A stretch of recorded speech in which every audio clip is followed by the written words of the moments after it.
morning. Welcome to this meeting of Babergh Planning Committee. I will now ask the Government's Officer to read out the domestic arrangements and the fire regulations for you. Thank you, Chair. Thanks, Claire. Please ensure that you maintain social distancing from all other persons whilst in the chamber and in the communal areas.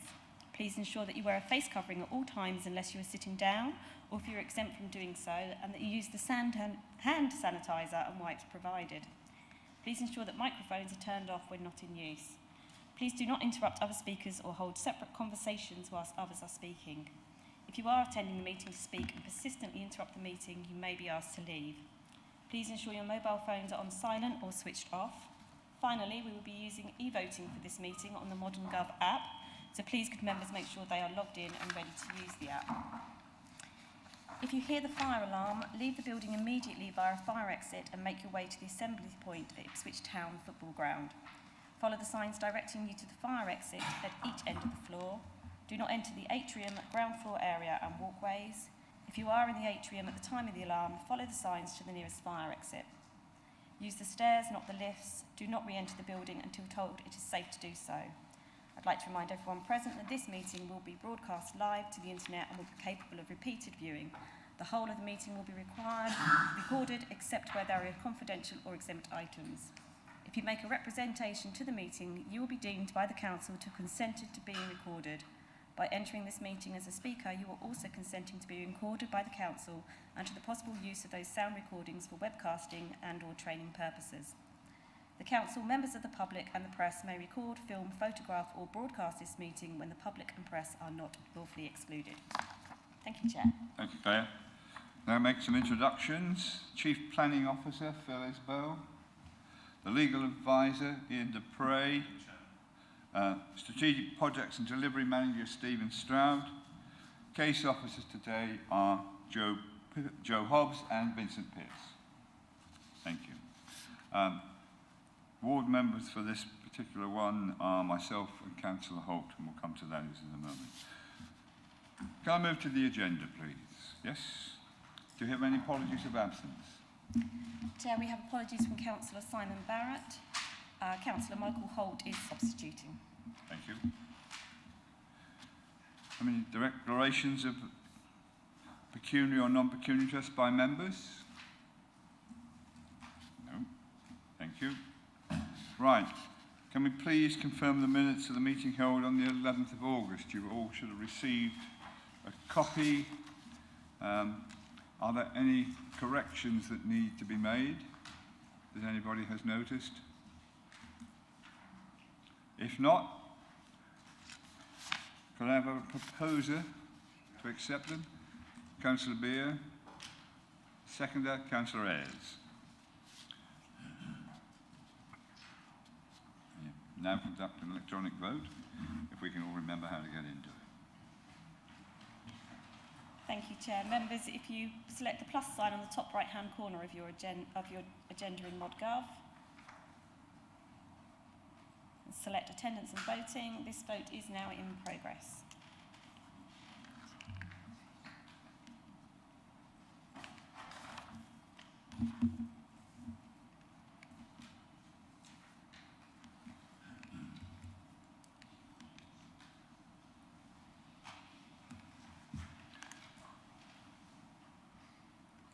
Thank you, members. Chair, that's 10 votes for and 1 abstention. Thank you very much. We also have the minutes of the meeting held on the 25th of August. Are there any points of accuracy or correction that anyone wishes to raise? No. In that case, could I have a proposer to accept the minutes? Councillor Holt and a seconder, Councillor McLaren. Thank you. Members, conduct another vote. Sorry, Chair. Members, that is in progress.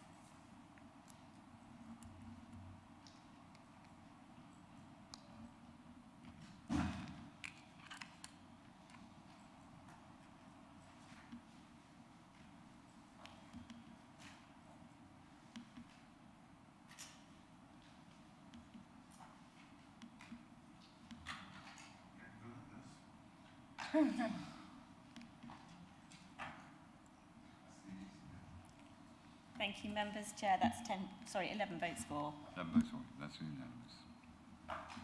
Thank you. Moving on. Oh, sorry. Councillor.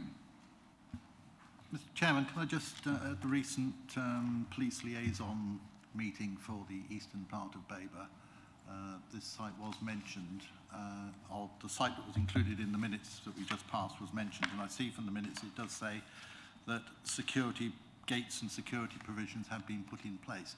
It doesn't say what has actually been put in place, because there were concerns that areas like that were going to be used by people congregating to rev up illegal noisy motor cars, etc. Which application was that, please, Councillor? The one on Bobbitt's Lane. Sorry? Top of Bobbitt's Lane. Not take that station on car board? park. The one with the industrial estate. Was it in the previous minutes? It was one of them. Went through one of them. Can I ask you to liaise with Stephen Stroud after the meeting and tell him exactly which one you're concerned will about? do.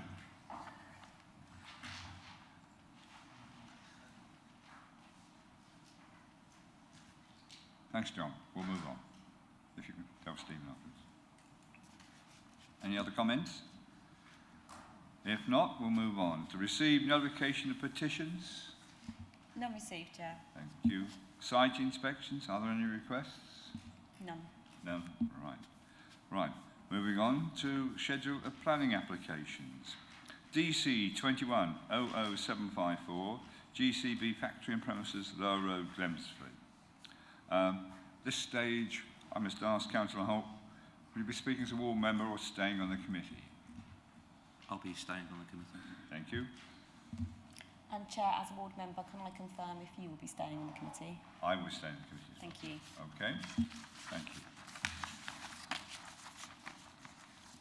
I will now invite the case officer, Joe Hobbs, to introduce the application to the committee. Joe, all yours. Lovely. Thank you, Chair. So the application before members today is at the GCB Factory Premises, Lower Road in Glemsford, just as that highlighted here on the slide. The application is a full application, and in summary, it's for extensions and alterations to the factory premises to accommodate a chocolate production facility. The proposal is in full on page 1 of the committee report that details all of the extensions and alterations, but I will go through those in my slides. Just to point out the table papers that members will have hopefully received, just to update, the lead flood authority have withdrawn their objection, and we have had further information on air quality from the applicants, although that's yet to be consulted on and reported on. As members will most likely note from the conclusion to this committee report, it is slightly different to usual in that we haven't put a recommendation forwards to members. We've brought the application to committee for the sake of moving the application along due to the economic implications of the site coming back into use. But there are still, there is still one key matter of air quality and impact on natural environment that is yet to be resolved. So today, officers are asking for delegated authority from the committee to go away and resolve those issues, but ultimately officers are working towards approval of the scheme.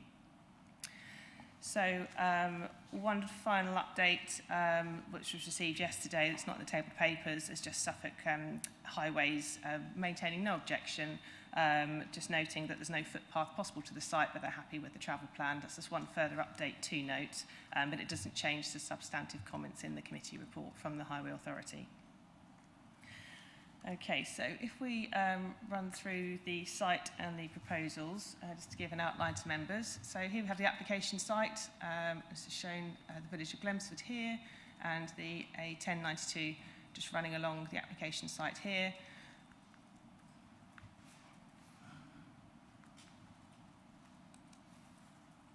Let's get to the next slide. Here's the site location plan of the site, showing the red line where all the proposed works are, and the blue line, other land within the applicant's ownership. Just to go through the constraints now. Here you'll see the site is on the Suffolk-Essex county border, Babergh and then Braintree District Council. The flood zones are shown in blue, in hatch blue. The actual application site is outside of flood zone 2 and 3, although some of the surface water features are within the highest flood zones, but the majority of the built form development is all within flood zone 1. There's also TPOs on the site, just that little collection of trees just there. Just to go through the listed buildings, there are a number of listed buildings that have been examined through these proposals. As you'll see from the proposals shortly, the extensions are quite tall, and so there are a number of heritage assets which have been assessed for the impact on the setting of those heritage assets. Close to the site we have the Church of St Mary, Grade 1. We have Glemsford Conservation Area, just shown in purple, hatched down there. We have some barns at Lodge Farm, which are a non-designated heritage asset.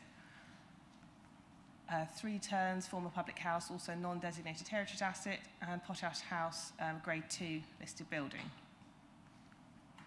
And on the main road, we've got 1 to 3 Lower Road, which are also Grade 2 listed buildings. Just looking at the wider scheme, as the buildings are quite large, we have to look towards Long Melford as well. So we have Kentwell Hall, Grade 2 star listed building, registered park and gardens.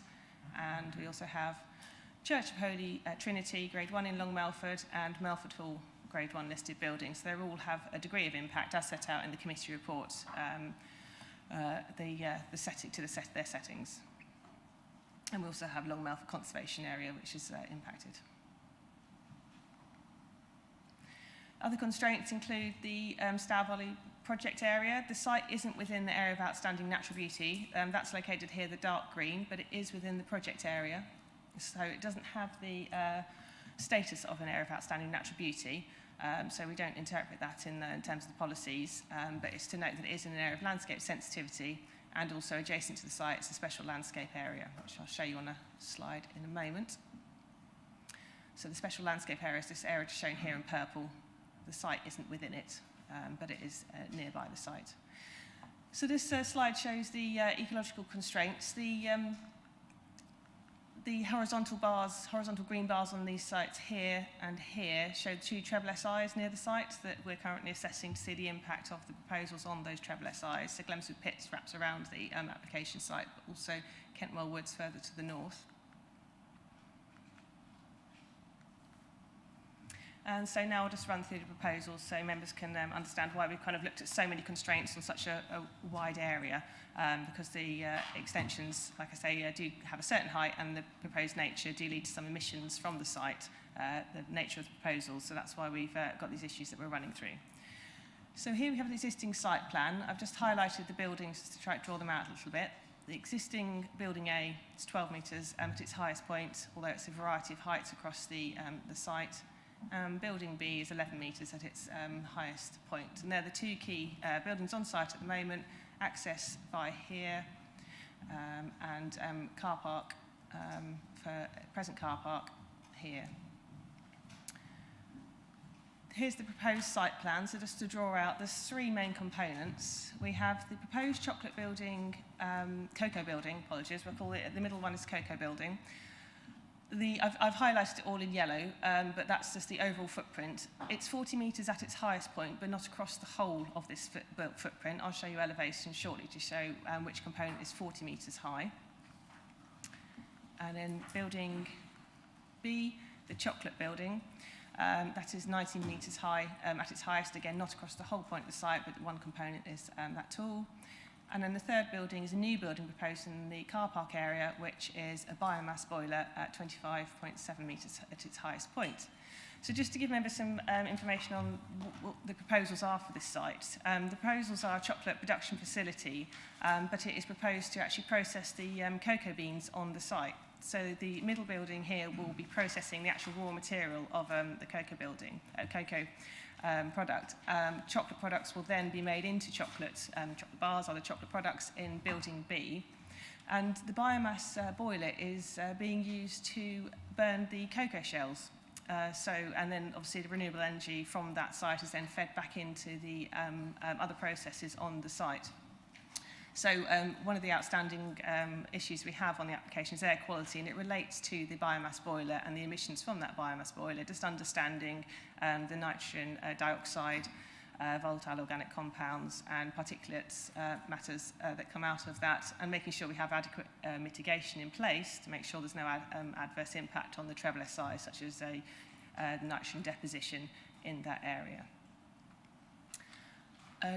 Just to, also there's some other ancillary structures around the site, but they're relatively small, such as weighbridges and such like. And just to give an idea, the total proposed floor space is 31,722 square metres, with a net floor space gain on the site of 3,949. So without going to the plans in a huge amount of detail, different floors are being reconfigured and established in Building B, and Building A is obviously being extended and altered, but there's a net gain of 3,949 square metres overall. Also, just to note, there's revised entrance just to enable vehicles to come in and move around the site. So just to try and give an idea of the elevations on the building now, I'm just going to go through the existing buildings and the proposed elevations, and then some photo visuals that have been generated of the proposed buildings. So existing building A is moving to this building B. So this is the building which is 40 metres at its highest point. So as you see, it's not across the whole of the building, it's just to a part of the site there. And just to go to the existing elevations on the building, that's just showing the buildings, all sides of the buildings, to give you an idea of the extent of the higher part of the building. Also, just to show cross-section of the building, just to show what's going on inside the building. So the reason for the heights for Building A is due to this plant and machinery in here. So there will be an open space in this section of the building where the plant and machinery goes up all the way to the top of the roof here. We've been discussing with the applicants the need for the height to see whether it could be reduced at all without affecting operations, and we've discussed lots of options about sinking the plant into the floor to see if we can try and kind of bring the height of the building down by making the kind of equipment underground in part, but we haven't been able to find a kind of a cost-effective solution. But we've also investigated why the building needs to be that high, and from a production point of view, it does lead to a much higher quality cocoa product from the end of the production, and I'm sure the applicant can explain the process if there are any questions from members. But we have tried to look at reducing that relatively that component of the scheme, but we can't find a solution that allows basically the operation to effectively operate. So just to go through, I'm not going to go through all the floor plans because they are a little bit of a myriad. I do have them if members are interested, but just to show, as I said, we have plant and machinery in this section of the building, we have storage in this section of the building, and other ancillary office structures. But just to give an idea, we have some photo visuals. So the building, we're talking about Building A here, the cocoa building is this one here, and this is the biomass boiler. I'll show that again in a slide in a moment, and the car park. And here members will see the proposed material. We've had a slide at the end just showing some photo visuals of that in the wider area, but it is a reflective material. We've gone through all the different options with the AONB officers as well, in discussion with them to see what would be the best material. And it's considered that a reflective material probably works best in our inclement weather in the UK.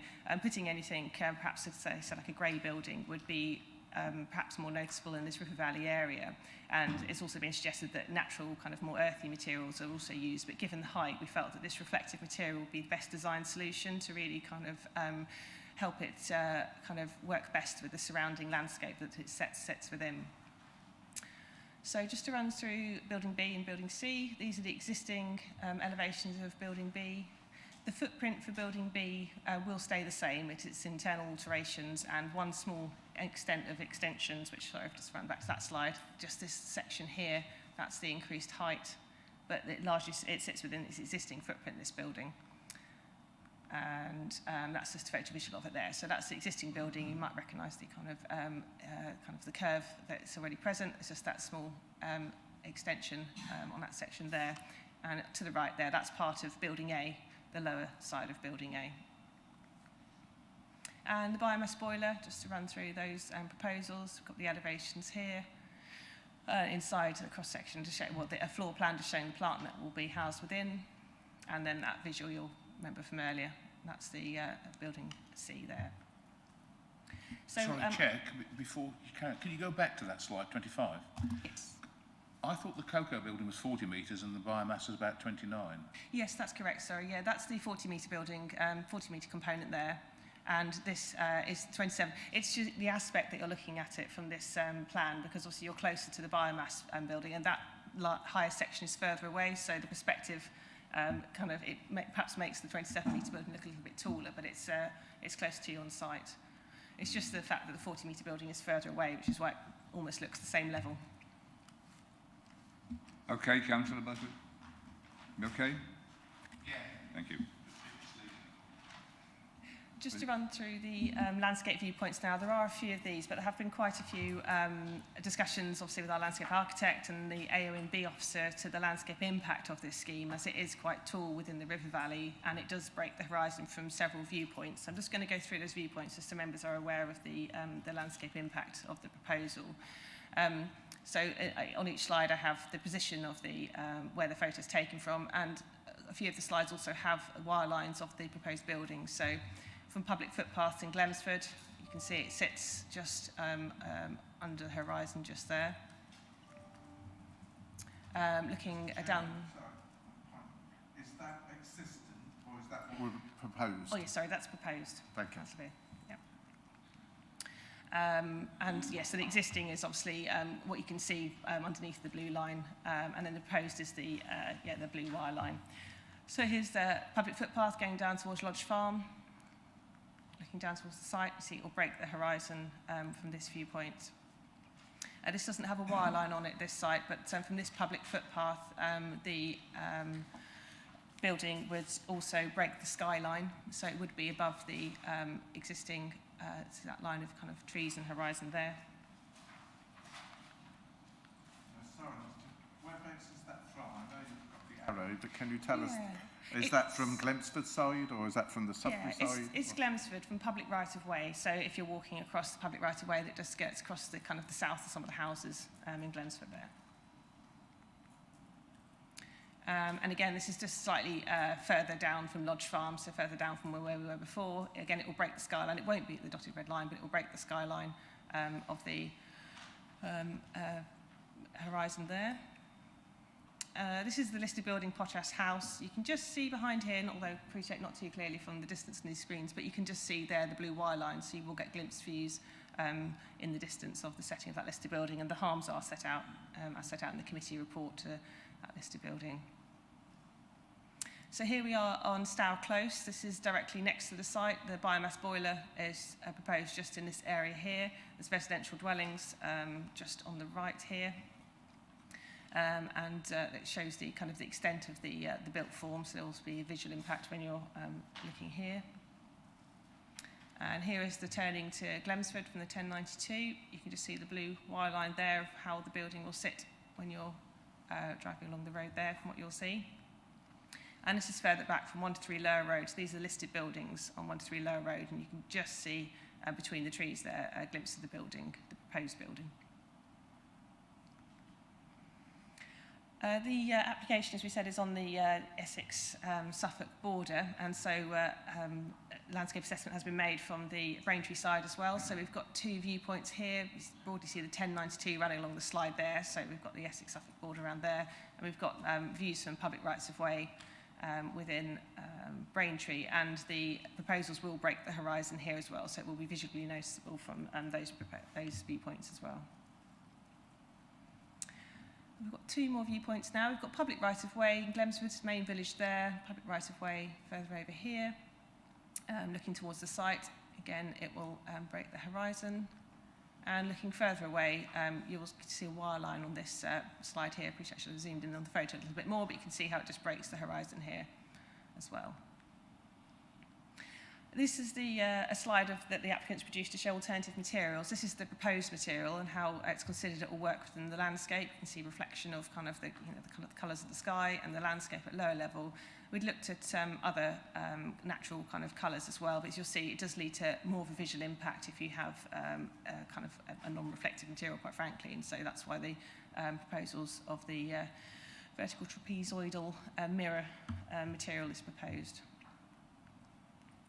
So just to go through a couple of photos of the site just to have for those members. This is what will be the chocolate building, building B. And these are the existing building A, which will largely stay at this level here, but obviously we'll have the larger extension to the rear of this building. And just views of looking down the road. But just to point out the neighbours to the application site, we obviously have stone cottages, which are down just where the laser's pointing there. And just looking down towards Stour Close, the site's on the left. We have Stour Close here. These neighbours will obviously have an impact on amenity, but as set out in the committee report, it's not considered to lead to an unacceptable impact on amenity, but there would be an impact to the outlook of those residents from the proposed developments.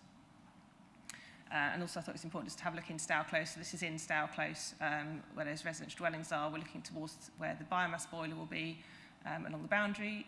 Proposed to keep this vegetation, but there'll be a biomass boiler just behind this area here that will be the 27-metre building along here.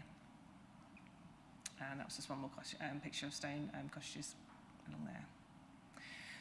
So just to bring into summary where we are in the application is in basic form an extension to an existing employment site, but obviously there are notable significant landscape harms and also harm to heritage assets, which almost must be taken with the utmost importance.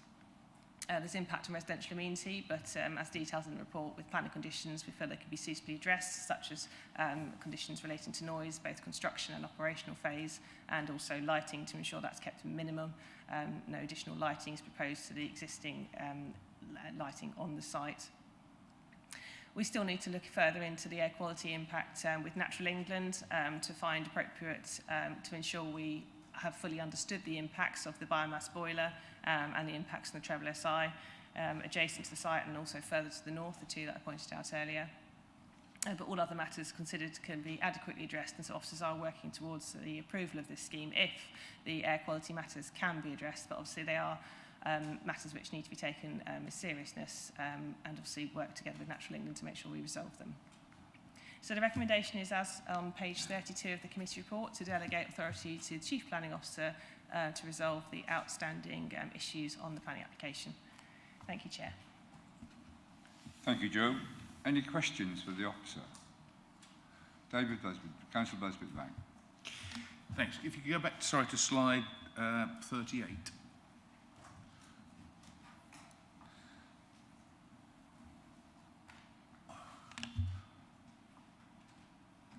Which is the materials slide. That I guess that's at CGI. Have we got any photographs of any buildings that have got this covering to show what it's like in real life rather than? Yes, I'm sorry, we do, but I haven't included it in the presentation. I don't have a way of putting it up on the screen, but we do have some photos, but obviously it's not within this context of this application site, but they do provide a very similar appearance to that shown on the screen. We were given some examples of other times when this has been used, and they do look very similar to what that CGI is. So officers have confidence that that CGI is representative of what the visual impact would be. Okay, so it's a proven technology as such. Could you go back to 31?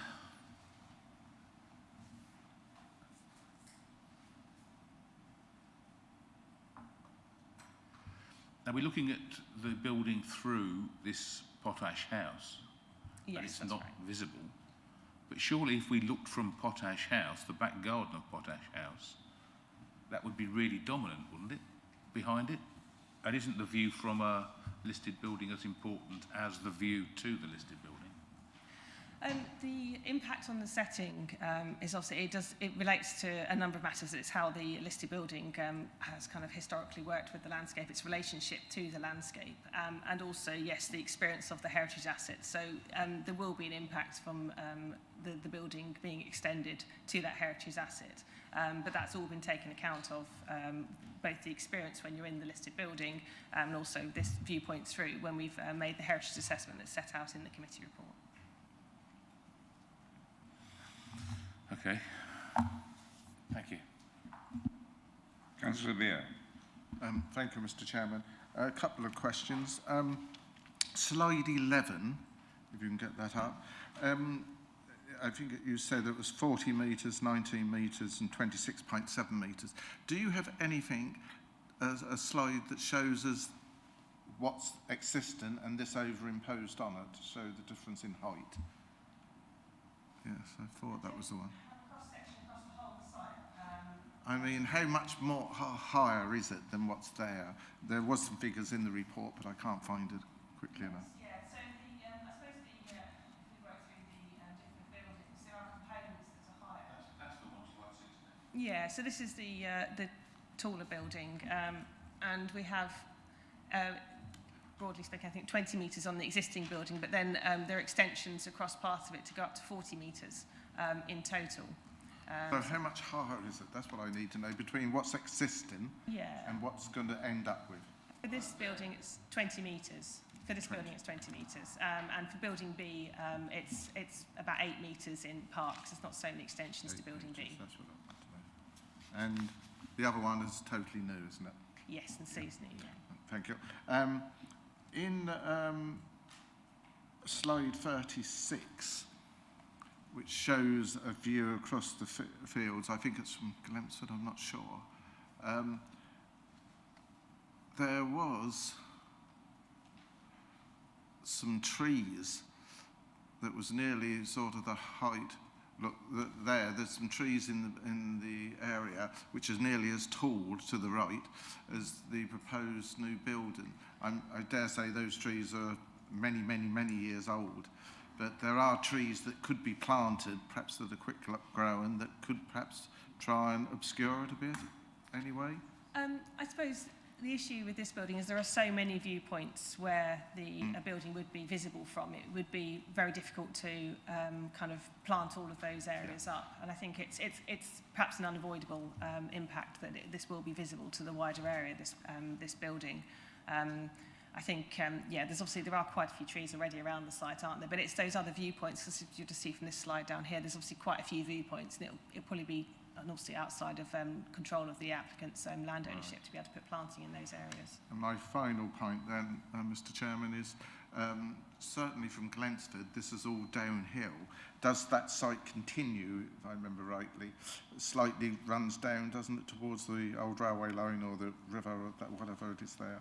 Yes, yeah, from the road That's down lower. Yeah, even from the road down to building B, you can see it on one of the slides, although I can't quite remember which slide it is now, but yeah, there is a slight step down, and the site is fairly level. It does slope towards the river valley at the bottom. Yeah, I think it's more than slide. It does go down all the way. Yeah. Thank you. Thank you. Councillor Ayres? Thank you, Chair.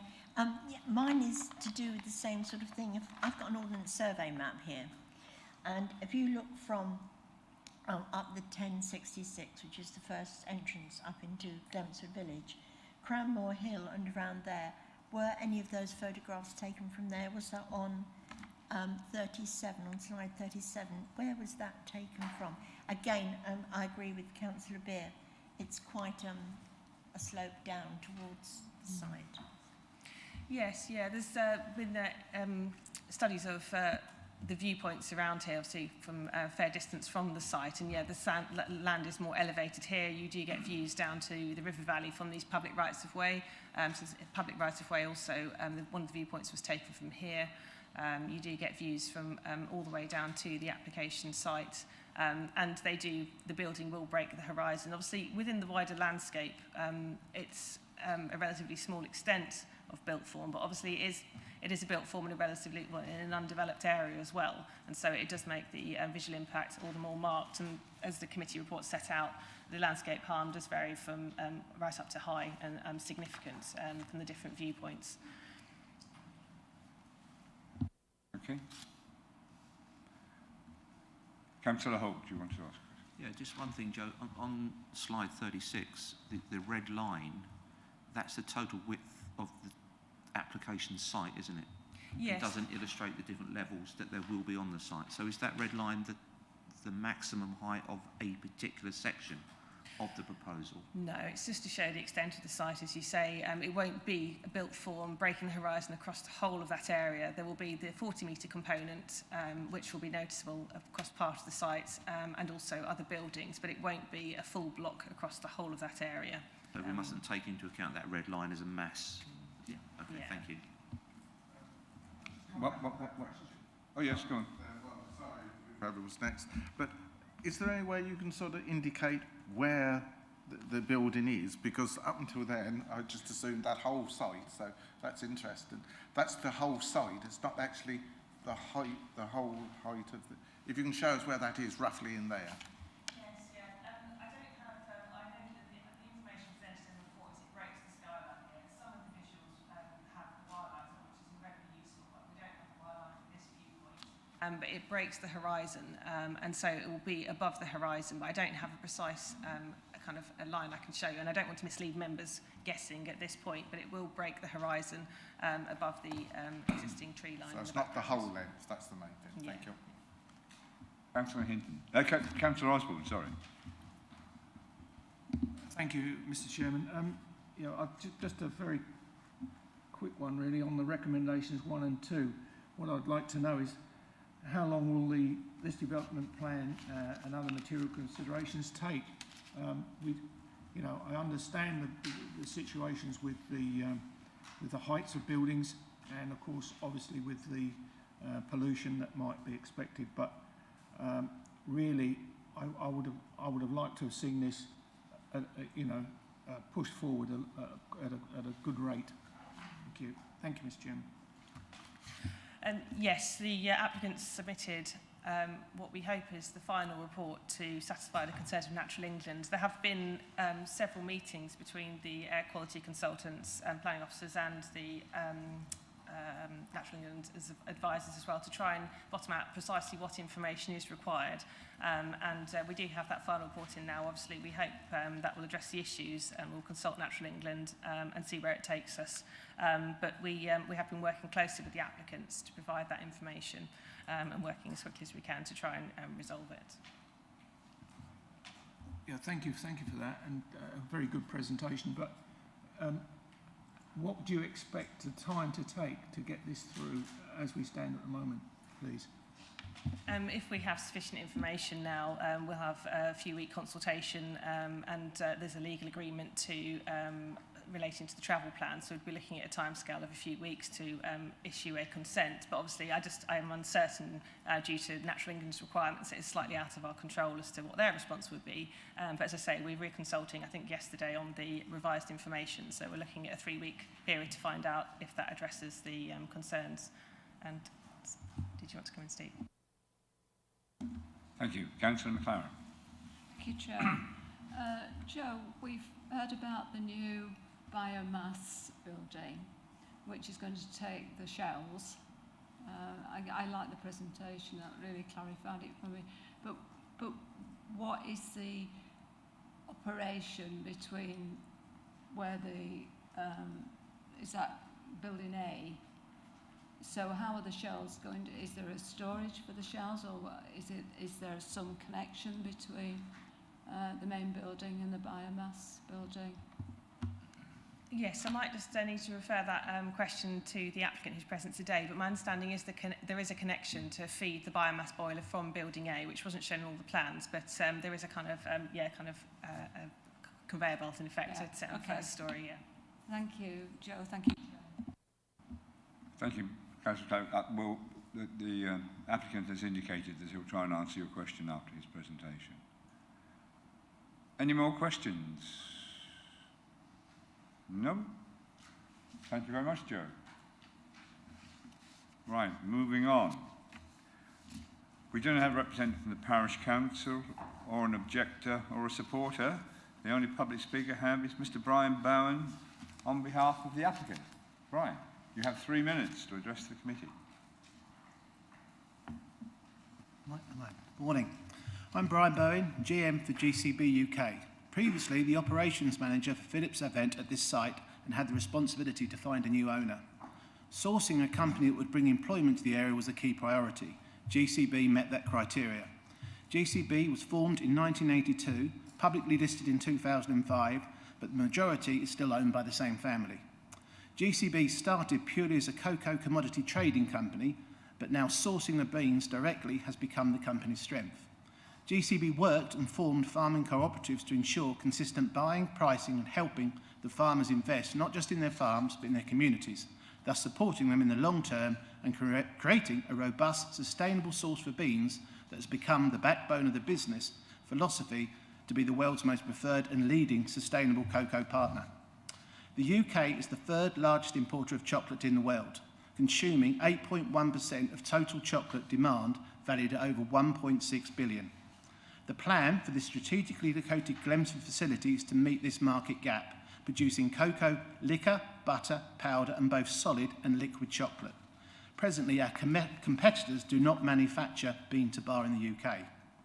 This will put us in a strong supply chain position to both the well-known brand names and being flexible enough to meet the demands of the true independents. UK import tariffs have been changed to support this, with the European 8% import tariff being dropped to zero post-Brexit, giving us an immediate like-for-like competitive costing position. To do this, we will use our own beans, sugar from a name I'm sure you're aware of in Bury St Edmunds, UK milk powder, and cocoa equivalents and flavourings from Haverhill. The process itself will use both photovoltaic cells as well as the biomass energy source powered from the cocoa shell waste. For every tonne of these shells, we can generate 5.5 tonnes of self-made steam, which abates 0.1 tonne of CO2 and replaces 350 cubic metres of natural gas usage. The investment plan is fully aligned with the Natural Planning Policy Framework, and as can be seen within our proposal, shows a very significant financial investment in this factory. That is 90 million plus of inward investment, which is privately funded, creating over 145 jobs during the construction stages, 370 permanent jobs in a range of occupations, which will significantly address the loss of major manufacturing from the Babergh area in recent years, and create 11.9 million wage expenditure annually, helping to sustain local businesses and services. In summary, GCB is a sustainably driven business. We have a robust business plan to supply a market that is presently struggling to source product, let alone from a sustainable source and at a cost-competitive position. We want to make Suffolk our home, not just a place of work, but integrate the community. We want to build a strong British market position utilising the Suffolk brand, invest very significantly in both buildings and equipment.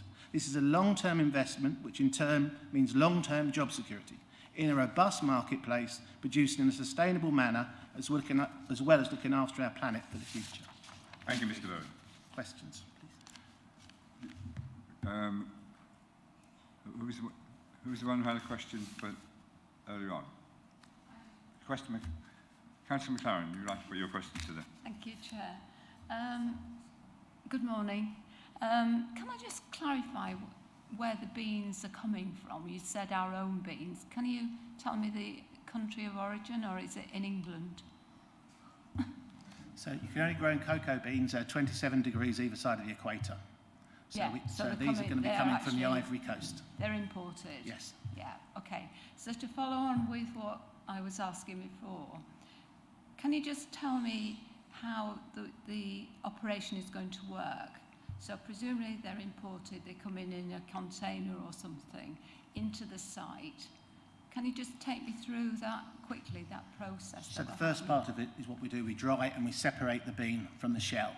And the shell makes up between, depending on the bean type, from 12 to 17%. So then we just have the outer part of it. The outer part of it is blown internally by pipes into what will become the biomass boiler. Then with the cocoa bean then goes through the refining process. Okay, thank you. Thank you, Chair. Councillor Owen. Thank you. Thank you for the presentation. Just a quick one. Reason why that you can't lower it, and is it only for one machine? Why you can't lower that bit in the ground rather than high in the roof, because of the impact on the whole countryside. Have you got, you know, I know it said money, but is it that dramatic that...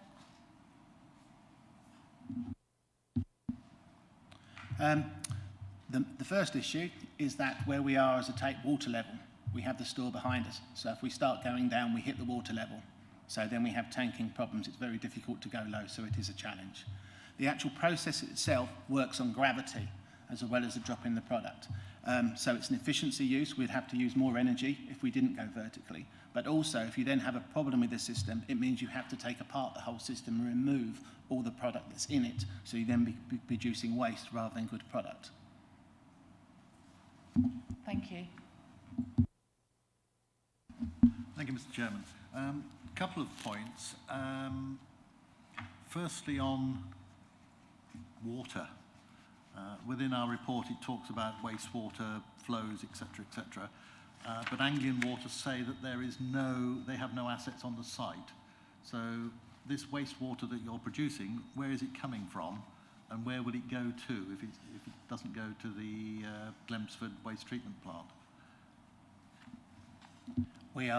Joe mentioned that we're having our own wastewater plant on site to make sure that the water that we use will be cleaned. Where does it come From our water main. from? Main water. Yes. So Anglian Water do have an asset on the site. Thank you. One other point, if I may. You talked about 370 net jobs across the Babergh area, but our report talks about it being across the whole of the east of England. I don't think we have, other than Hadley Maid, I don't think we've got any other major chocolate manufacturers or chocolate bar manufacturers in the district, and 140 things. The containers of beans are coming into where? And how are they again? They presumably then come by truck to Glemsford, and the chocolate goes out by truck. Correct. So we're creating quite a considerable level of HGV movement into what is a rural area. I think within the plan that we've submitted, the actual movement of product will be less than when we had the Phillips event site there. For the tonnage of product we're moving, because it's a very dense product, the amount of product that we're actually moving comparatively in truck movements. Right, but we're not talking about the events factory, are we? We're talking about cocoa production and an increase in volume of plant and everything else on that site. Councillor Hinton, I think you're stretching a point there. Thank you. Councillor Beer, you had a question. Thank you, Mr. Chairman. Yes, I've got two or three. Just following on to the 350 jobs, is that the maximum amount of jobs that you'll be creating? Also, will the building works, I understand that some of it will be specialists, I do accept that, but will the building works be done by recruiting local builders where possible? And the long-term outlook for the job market, whilst it's important that we create jobs for local people, and we do want as many local as possible, I think it's also important nowadays, Mr. Chairman, that we also would look to you to be able to now pay good wages, because that is certainly something that's coming out from central government, that whilst we encourage developments, we also got to encourage local companies, and you could be the first here, to pay better wages, because local people, you know, it is a depressed sort of whole area, the whole of our areas around here. Councillor Beer, I think yeah, no, I'm trying to get you're the point stretching through. a bit on the planning permission side Well, of things. no, that's a about point. wages. It's a point. Okay.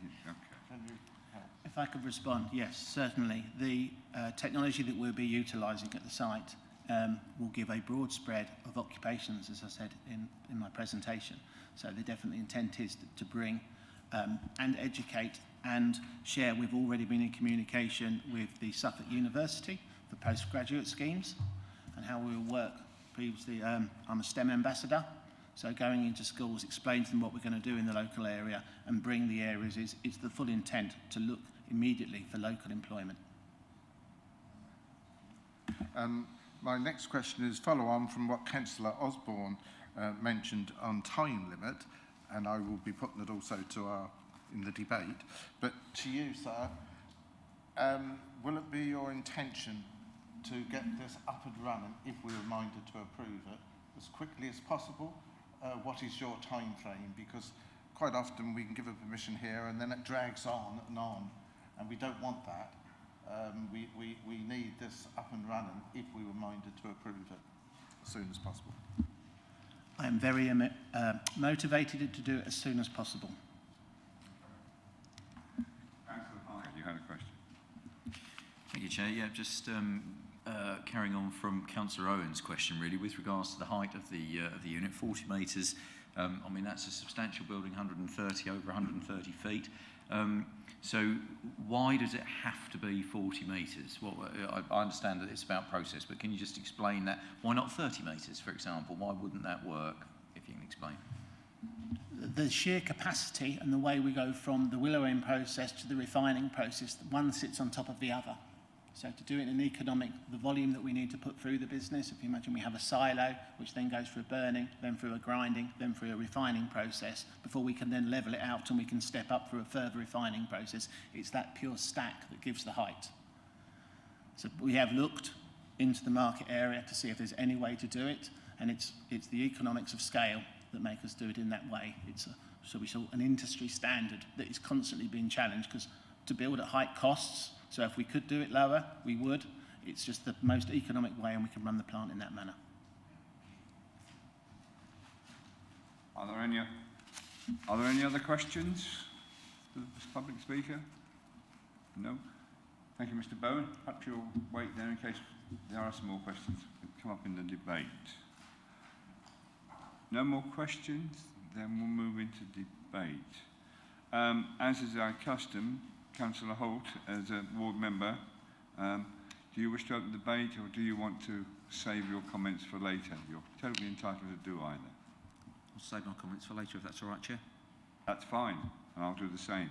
That's okay. Fine. Moving on.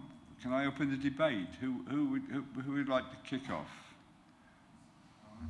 Councillor Beer, you for a change. Alphabetical order. Well done. Yes, we'll go on through this and watching the slides that the officers put up. It seems to me that other than the height of the building, a lot of it is already there. I know there's no additional bit. It is a site where there's been a lot of activity over the years, and it has employed a lot of people, as I'm sure the local members are well aware of. And we all know, the local members in that whole area know people who've worked there. So I think we have a good understanding of the site. Yes, it is going to be taller, but perhaps this is the price we have to pay. I mean, at the end of the day, do we want it to stand there empty? Do we want to have ongoing, long, prolonged discussions which are never ending? And I would hope that if we were minded to approve this, that the officers will do everything in their power to try and get this underway, because it's no good if we decide we want to go down the road of approval. If every little obstacle comes up, and whilst I'm not against delegating powers to the Chief Planning Officer, I would like to be assured by him that if we were minded to approve it, that, you know, he will move this as quickly as possible. I know there are outside elements that you have to deal with, which are outside your control, but I do feel that time is of essence here, that we do need to get on with this. Less HGV vehicles, I mean, that's got to be a plus. The fact that we're creating work for local people, also got to be a plus. I really can't see where we have to refuse this, Mr. Chairman. So I would be minded to go towards this, but I'll come back to that later if I may. Thank you, Councillor Beer. Did the planning officer want to pass a comment about? Yeah, I can. I'm there. Thank you, Chair. I think it was actually in the end pointed at the Chief Planning Officer, but I'll do my best and he can clean up at the end. But in effect, I think you've hit the nail on the head, as did Councillor Osborne earlier. This is about expediency, and I think that officers have judged, notwithstanding that we note that there are some and we've been very transparent about this, that there are some quite serious harms posed. On the other side of the balance, the benefits are really quite considerable, and we recognise the commercial imperative here. It's moving in a positive direction. if not for the ecological issue, the air quality issue, in all likelihood we would be recommending approval. That is an unknown at this present time, so we can't lawfully take a decision or make a recommendation to you because we don't know the extent or nature of the impacts related to the air quality until we get that final sign-off from Natural England. But in effect, what you'd be doing is delegating authority to the Chief Planning Officer, down to the officers, to get on with it, get it sorted, in accordance with our own policies, which tell us that we must work proactively to find solutions to grant permissions where possible. And that's what we're seeking to do, in effect. And I think you wanted assurance from the Chief Planning Officer that we would do that, and he's nodding. So, yeah, that's what this is about, because we could delay and wait and sort this, but that means we've got to come back to committee. We need to schedule, you know, we could save weeks, which actually makes a huge amount of difference.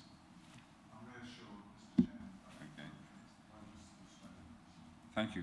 Councillor Busby, you were going to comment. Yeah, there are obviously a lot of positives for this. There are one or two things that do concern me, though. I don't know whether you can get the slides back up again. Slide 16.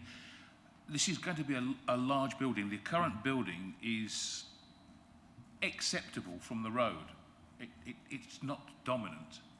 But if you're going to more than triple the height of it in places, and it's the location to how close to the road it's going to be. If you've potentially got a 40-metre building on the side of the road, that is very dominant.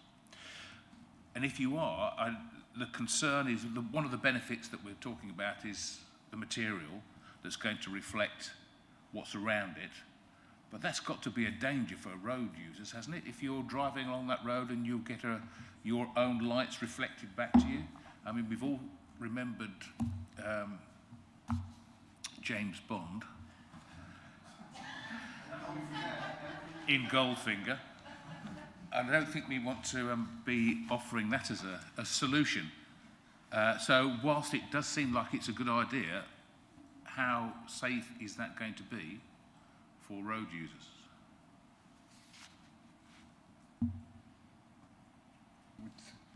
Joe, would you like to? Yes, chip in?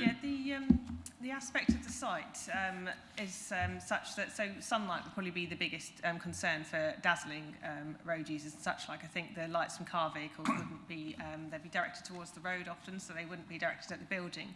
But the aspect of the building, obviously, the sun would travel kind of from the east of the site round to the south, so the reflective light, any reflective light would be to the south of the site. But my understanding of the materials will obviously that although it reflects the light, it doesn't reflect the it doesn't dazzle the light. It doesn't redirect the sunlight down towards any kind of, certainly any roads, due to the positioning of them travelling east to west. So that hasn't been a concern that would merit us wanting to change that material. And the other thing is, I am concerned about the view from Potash Cottages from there out of the back.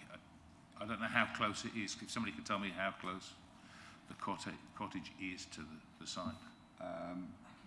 That was I may be able to help you there. I think it's nearly half a mile, isn't it?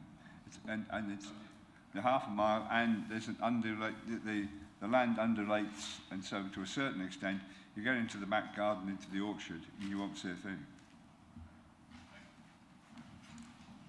A little bit of local knowledge. Sorry, I'm using that. Councillor McLaren, you wanted to make a comment. Yes, I just want to. I'm very sort of impressed with the Mr. Bowen explained the process and the operation. It sounds to me as it's economically as efficient as it can be in a process producing chocolate. So I think that is commendable for our area, and I, like Councillor Beer, I would support the recommendation, because we need the employment, we need something to promote our Suffolk and Babergh District Council, and I'm all for it. Thank you. Thank you. Councillor Parker. Yeah, thank you, Chair. Probably a question for the Chief Planning Officer, if I can. But whilst councillors are rightly seemingly focusing on the the architectural impact of the property, the building, a lot of the locals that sit on the committee will remember only too well the former Bushboat Allen site from years ago, which is literally only a stone's throw away as the crow flies, which used to belch out all manner of fumes and cheese and onion crisp flavours across the valley. So I'm heartened that it'll now be a chocolate odour that's coming across the valley. But there is an accompanying report in the table papers, a very technical report, which I would suggest is perhaps beyond the technical capabilities of most of the members on the committee. So what assurance can be given that report is within tolerances and is acceptable to local community? So in effect, those emission impacts relate more to actually the SSSI rather than human health. So this is about eco-toxicology in effect. And this is followed, and I think Joe has mentioned, this has gone through a sort of an iterative process where Natural England have been setting out what it is that they need to have that assurance that there won't be adverse impacts on the SSSI or both SSSIs. And as of yesterday, we've had what is hopefully the final report from the applicant showing what those sort of loadings are and what the impacts are likely to be. And I think, in honesty, in the time available, I haven't looked at it in great detail, but it seems to suggest that there wouldn't be an adverse impact. But obviously we will look for Natural England's, as we are required to do, look for their final guidance on that point. And once we know what the impacts are, as officers, we're capable of then of undertaking the planning balance and potentially then granting permission. If there is an issue, you'll note from the recommendation that if we're given pause for thought, we'll come back and let you know so that you can undertake that balance and decide if there are harms to the SSSI, because typically you would not grant planning permission in those circumstances. You'd have to weigh that up against the benefits, and better your shoulders than ours, I think, in that regard. Councillor Beer, you have a comment. Yes, Mr. Chairman, I would like to, so we can move on and allow the local members to comment, I'd like to move a recommendation that we approve this plan and application because the benefits definitely, in my opinion, outweigh the harm that it may do. And by saying that, yes, we have to be relevant, we have to listen to the other people that we've consulted, but I would say to the officers here and now that I am of the opinion that this should go ahead, and I would like you to move as quickly and as efficiently as possible to carry out those wishes, understanding that there may be some concerns, but you're there to solve these, and that's what I would hope you'd do rather than come back to us. Thank you, Mr. Chairman. So I'm asking for a seconder. Your proposal is for the as it stands? Yes. Thank you. Yeah. Can I have a second? Well, it wasn't the officers, so... Councillor Ayres? Chairman, sorry? Just to intervene, Chairman, so the officers' advice for them to, not speaking for them, is that we're not in a position to approve today. That's right, isn't it? No, proposal to approve. I did not suggest that the officers' recommendation. I particularly chose my words. They're not recommending anything.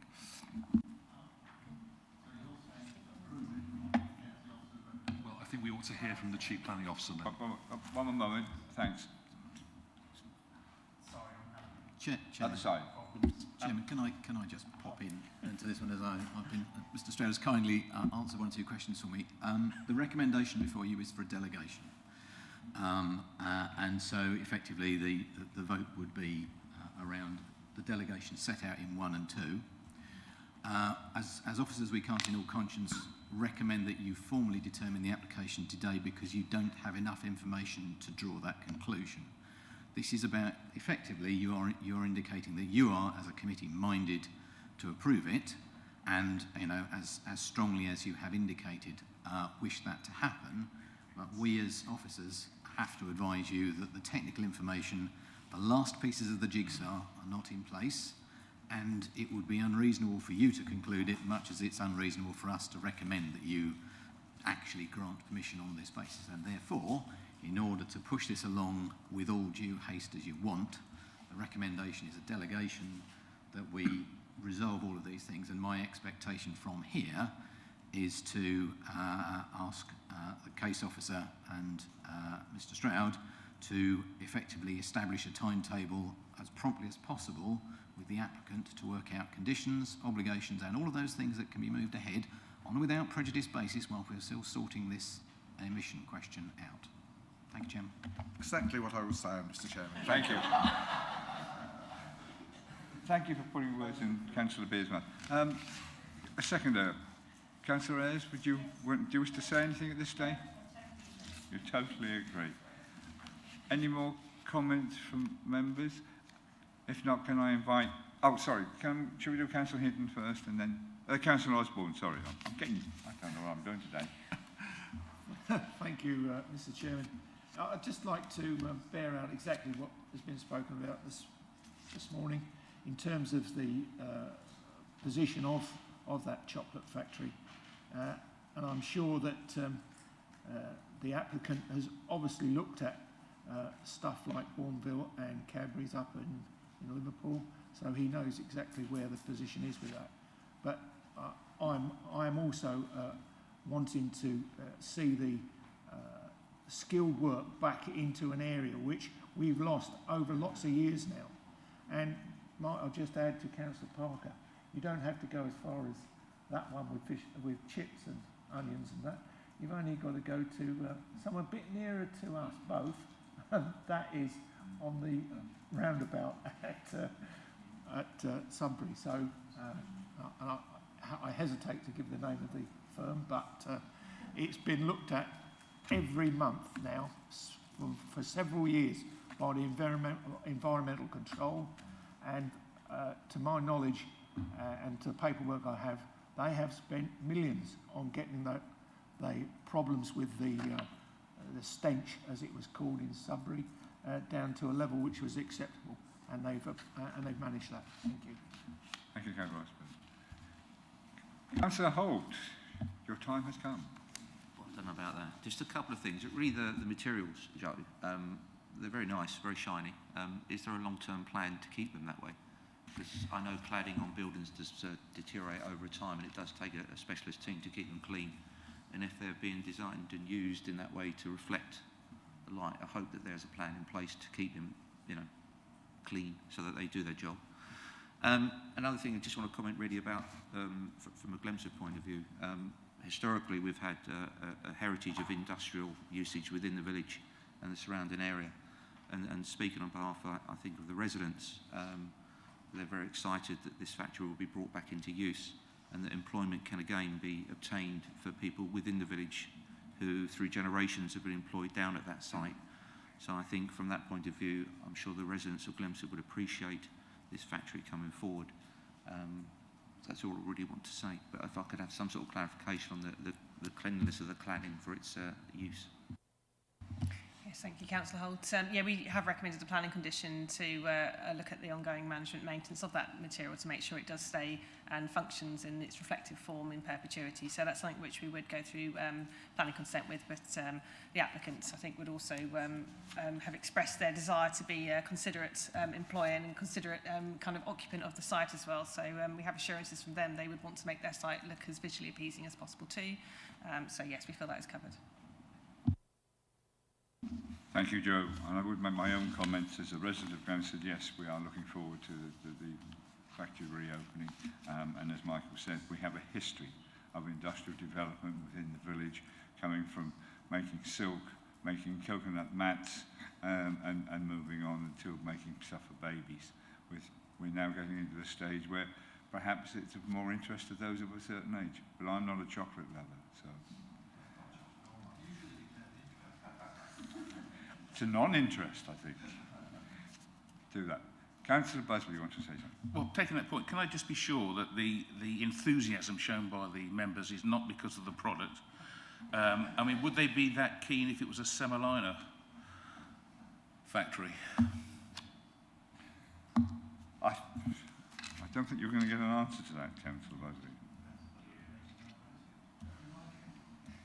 Okay, if there's no more comments, we have a proposal.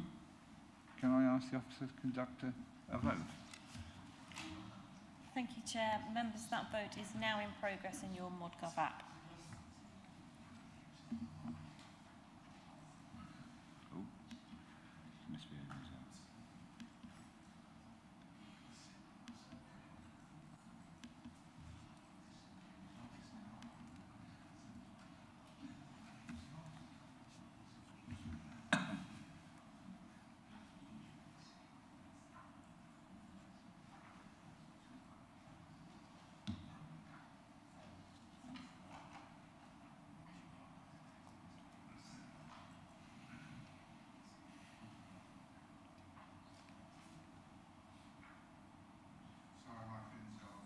Okay, thank you. Can I take your vote verbally? I recommend approval. Thank you. Thank you, Chair. That's 10 votes for and 1 abstention. 10 votes carried. for and 1 abstention. Thank you, everyone.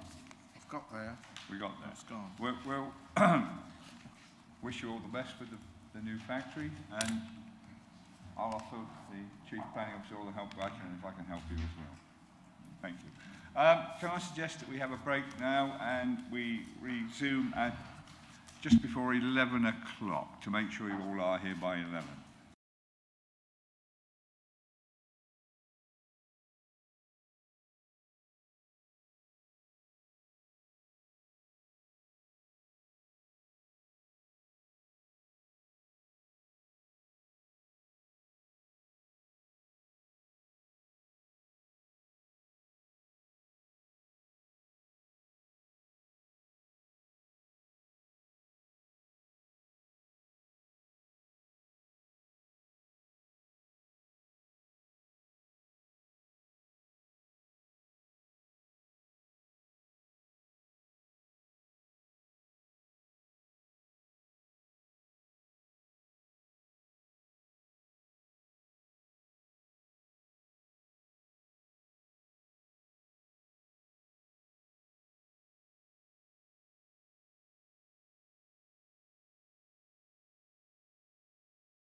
Welcome back, everyone.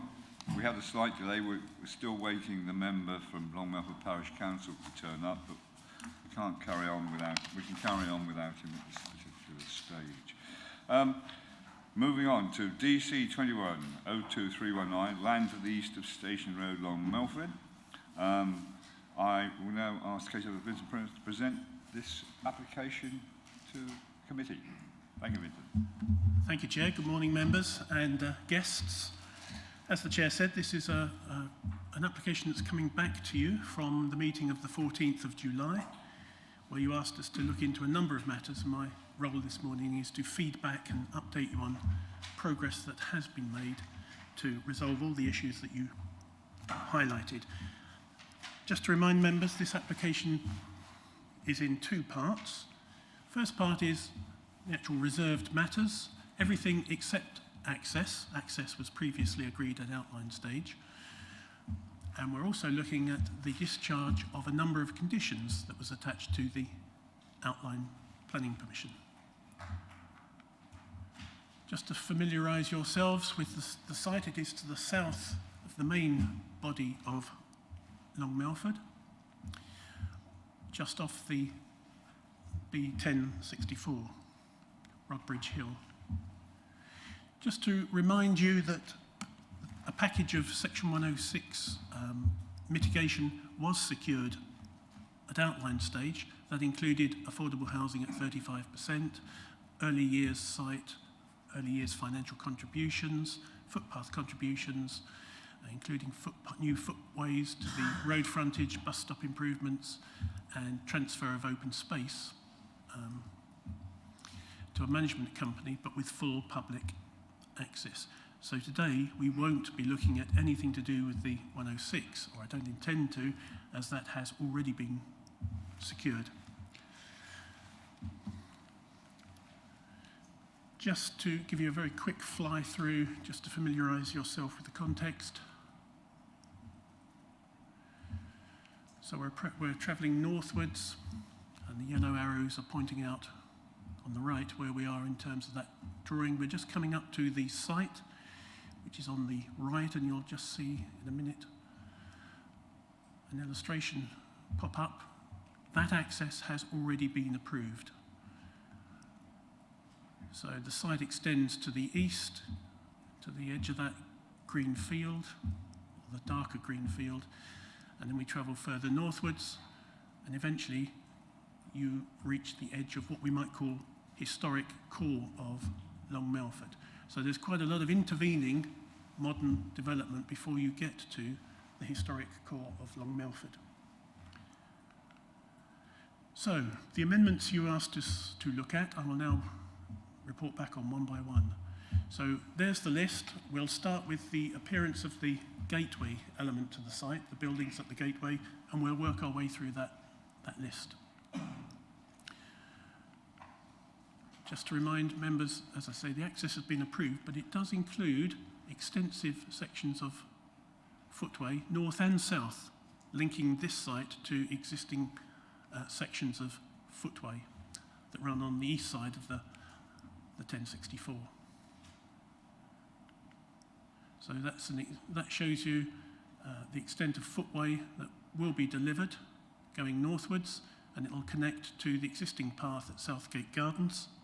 And to the south, there's a shorter section that will connect to the existing path on Rodbridge Hill.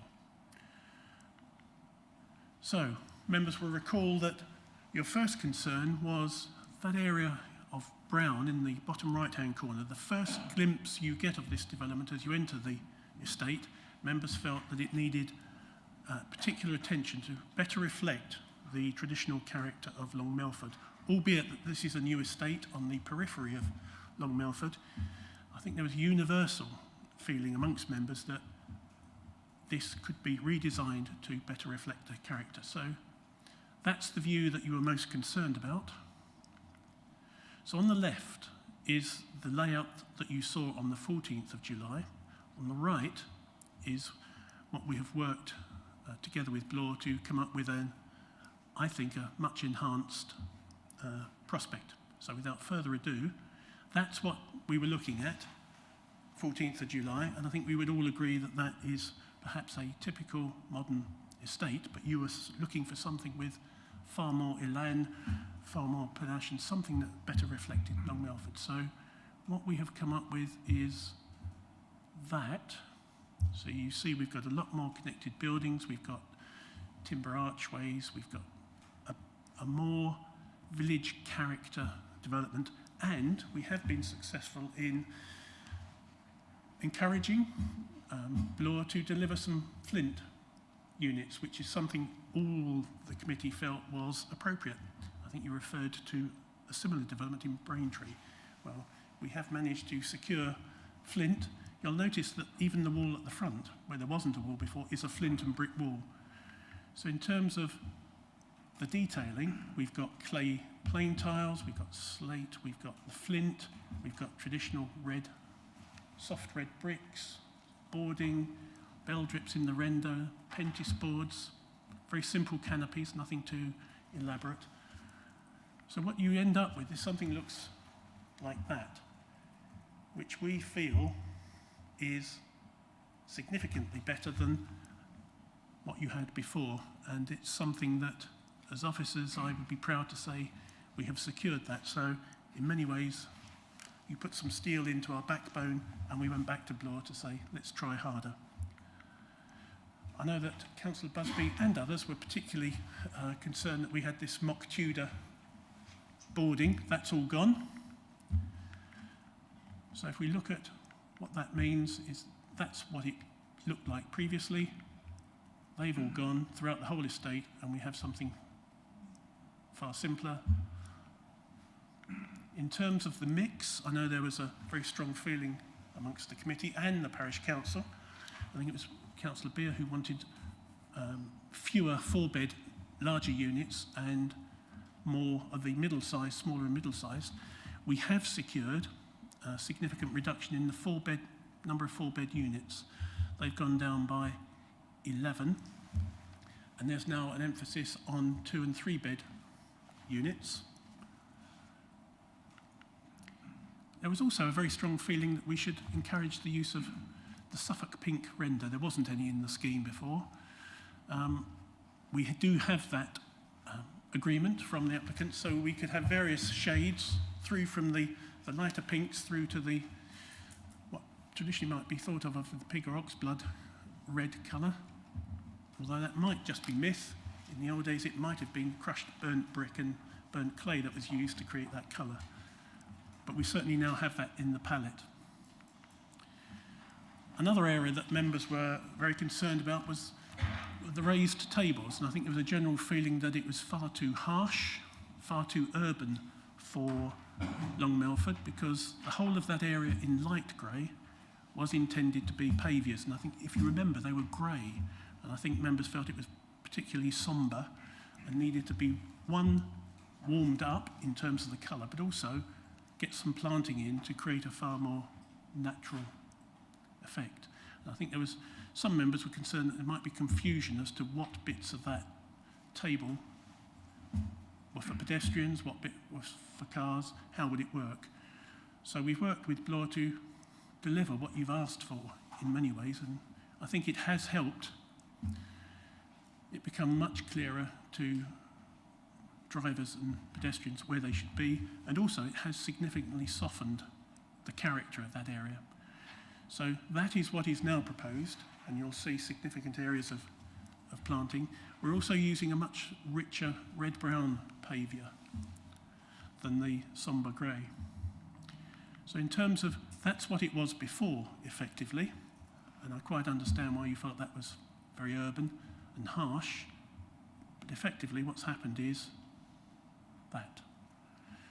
And I think you were looking for a far more traditional arrangement where front gardens were what confronted the passerby rather than hard paving. There was also considerable concern that each of those coloured circles represent a turning head, and I think members felt that having so many turning heads on the edge of the site perhaps suggested something sinister that might come later. But in truth, as you all know, what you have to consider is the application before you. But we've thought about it. How can we give you additional comfort? And it's interesting to note that those turning heads are a significant distance from the site boundary. So I've set them out on that screen. In some places, they're over 18 metres distant between the closest edge of the turning head to the edge of the site. But what we've suggested, and I think it was raised before, is each of those turning heads will be planted with extra heavy standard trees. And in the report, I've given you an indication of just how majestic an extra heavy standard tree can be. So that's one typical example of the landscaping around parts of those turning heads. So just to help you, so the triangles are showing you where on the plan that is. So there's the footpath that runs the red triangle is the whole way around the development, giving you a recreational trail with only one road to cross. But that, I think, should allay your fears that you're going to have a turning head right up against the edge of the site. There will be extensive belts of landscaping around the whole of this development.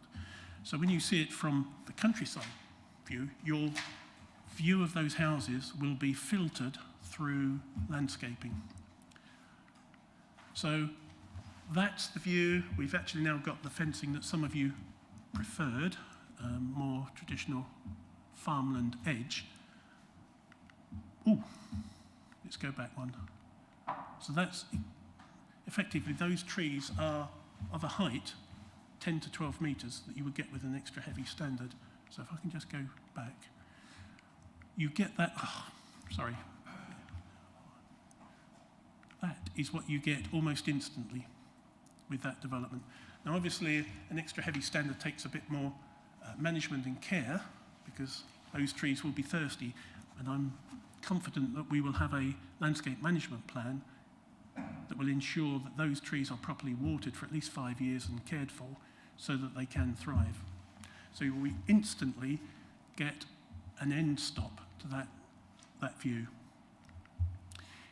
There was also a very strong feeling that we had a fantastic opportunity to create enhanced biodiversity and improve habitats. Members were particularly keen to see wildflower meadows. So I can confirm that the cross-hatched areas in each of these will be wildflower meadow. And on the left is the species that will be in the mix. We know that because it is a particular mix from a particular supplier. So there'll be a very rich mixture of wildflowers. So again, all around the site, very strong belts of wildflowers. So we should get lots of butterflies, we should get lots of wildlife in and amongst those areas. Members were also concerned that the large areas of open space, the green on that drawing, because they'll be managed by a management company, that was all agreed at outline stage, would the public be able to enjoy those spaces, or might there be a risk that the residents of this estate or their management company try to exclude the community, the wider community, from these areas? Well, as I've set out in the report, the Section 106 effectively requires that land to be open to everyone. So the benefit with a management company, in crude terms, is that it isn't the public purses that is maintaining those areas, but the public have free right of access to all of them, and that includes the play area. I've also, whilst it's not a matter for this reserved matters, I do want to touch on lighting, because I know members are becoming increasingly concerned about the impact of lighting in rural areas. Condition 8, which is not part of this submission, requires the submission of a lighting scheme, particularly to ensure that we do not harm ecology. That will be a matter that comes to us later. But it prompted me to look at, this is from CBRE, the lighting diagram for Long Melford. And as you can see, the darker colours are where illumination is at its lowest during the evening. And you can see that Sudbury has high levels, high intensity lighting, which you might expect in a big town, well, big town for Suffolk, in the core of Sudbury, but Long Melford is actually really quite dark around the edges. This site is on the edge of Long Melford, so we will be looking to agree a particularly sensitive scheme. We don't want to see lots of sky glow. We want to see LED lights, if we have to have lights at all. So we're very conscious that we need to protect the sky environment, really, around Long Melford. So I just wanted that slide to start to explain some of our thinking, so you could be assured that we are thinking about all of these things as we go forward. I also wanted to point out that Long Melford will secure community infrastructure levy receipts in its own right. As soon as the neighbourhood plan for Long Melford is adopted, if this site hasn't commenced, they may well be entitled to a 25% contribution by right from the total secured, but they will certainly be entitled to 15%. And as you can see from the workings out, and they are very general, but they are based on the council's own figures, there are significant sums potentially that would be secured by the parish council, irrespective of what may be available from the district council's SIL fund. And you will recall there were certain discussions previously about potential delivery of a crossing. Well, we did say before that that wasn't a matter that you could secure through this reserved matters application, but I just point out, potentially there are funds from other sources that the parish council could begin to think about using for themselves to deliver infrastructure that they feel is needed by the community. We'll skip that because that just comes up with some figures, but it's significant, potentially. The other point that members wanted us to push was energy conservation. And Bloor have agreed to up the green energy conservation credentials of the scheme up to 19%. When you saw this last time, it came to you at 10%, which is our current policy. So they were absolutely on target for your adopted policy. But having regard to comments that were made by the committee, Bloor have voluntarily upped that to 19%, which is your emerging policy. So what they have done is they've jumped before they were pushed, and they've offered to improve that. And I'm sure our guest from Bloor can explain how they will achieve that. But again, that is a significant improvement and enhancement to the scheme that you saw in July. Effectively, we will have secured 100% electric vehicle charging, or at least capacity to accommodate electric vehicle charging. And only today, or was it yesterday, I heard on Radio 4 that for the first time ever, electric vehicle sales have now exceeded petrol and diesel for the first time on a month-by-month basis. So there is no doubt that electric vehicles are on their way, and Bloor have safeguarded, future-proofed this by effectively having 100% capacity to accommodate charging. We have managed to secure at least 26% of the dwellings will have PV panels. And again, that's an enhancement from what was on offer on the 14th of July. So again, Bloor are making some significant steps forward in terms of helping the council to deal with climate change. And I'm hoping that if Bloor can do it, other developers can do it. And we set a new benchmark for delivery of energy conservation technology. The site is very well connected to existing public rights of way. As you can see, the whole north-east and north-west corners are completely well connected by pedestrian and cycle-friendly networks which link into Long Melford. And again, the red is a perimeter track, and there are connections from the existing public rights of way into that extensive new network of footpaths.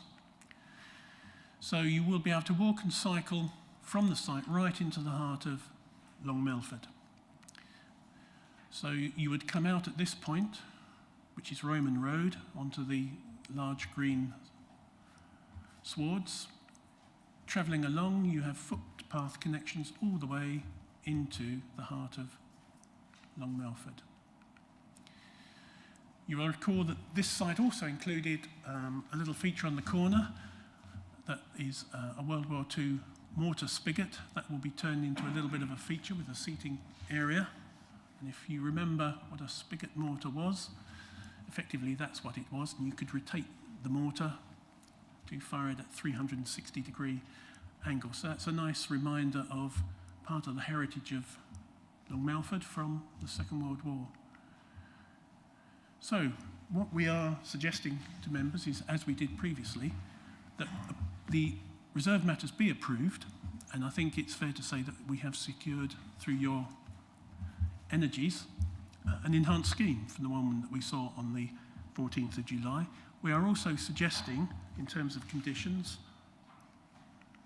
that some are already in a position to be discharged because all our consultees are happy with them. There are a few others where we just need a little bit more information and input. We have those with us, but we haven't necessarily had the full chance to consult with our colleagues in other services. So we're suggesting that the Chief Planning Officer has the ability to deal with those conditions by way of delegated authority. But the principle here is that the reserve matters are now better than they were on the 14th of July, and we continue to recommend them and commend them to you. Thank you. Thank you, Vincent.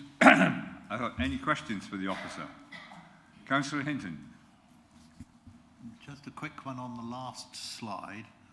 What actually are the conditions that have not still to be sorted out?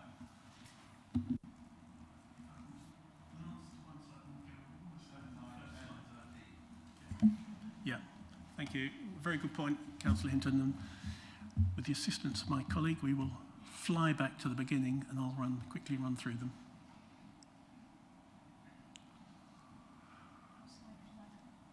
It's probably about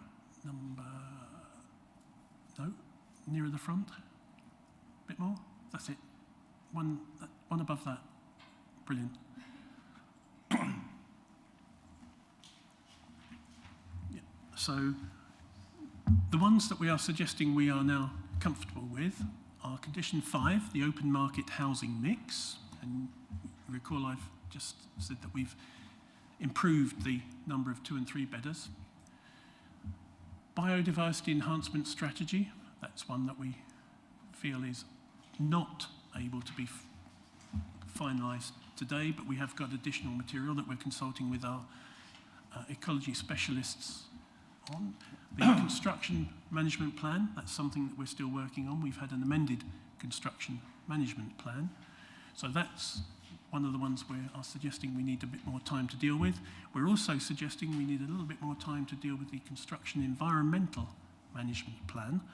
And that's the bit about how is the site managed during construction to avoid pollution. So that's in many ways very similar to the previous one. That's something we're working on. We are satisfied with the surface water management plan.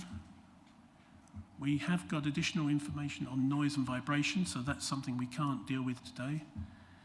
In terms of surface water, energy assessment, archaeology, and the scheme to direct existing high voltage overhead lines, we are happy with.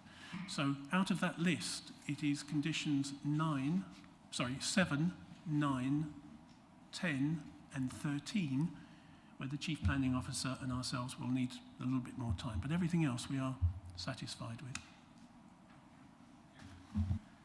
Councillor Beer. Thank you, Mr. Chairman. It is on condition 9, and you may have touched on it, but can you just clarify or confirm as to how strong that management plan will be? Because quite often when these estates are built, 3, 4 years down the road, not necessarily 5, some of the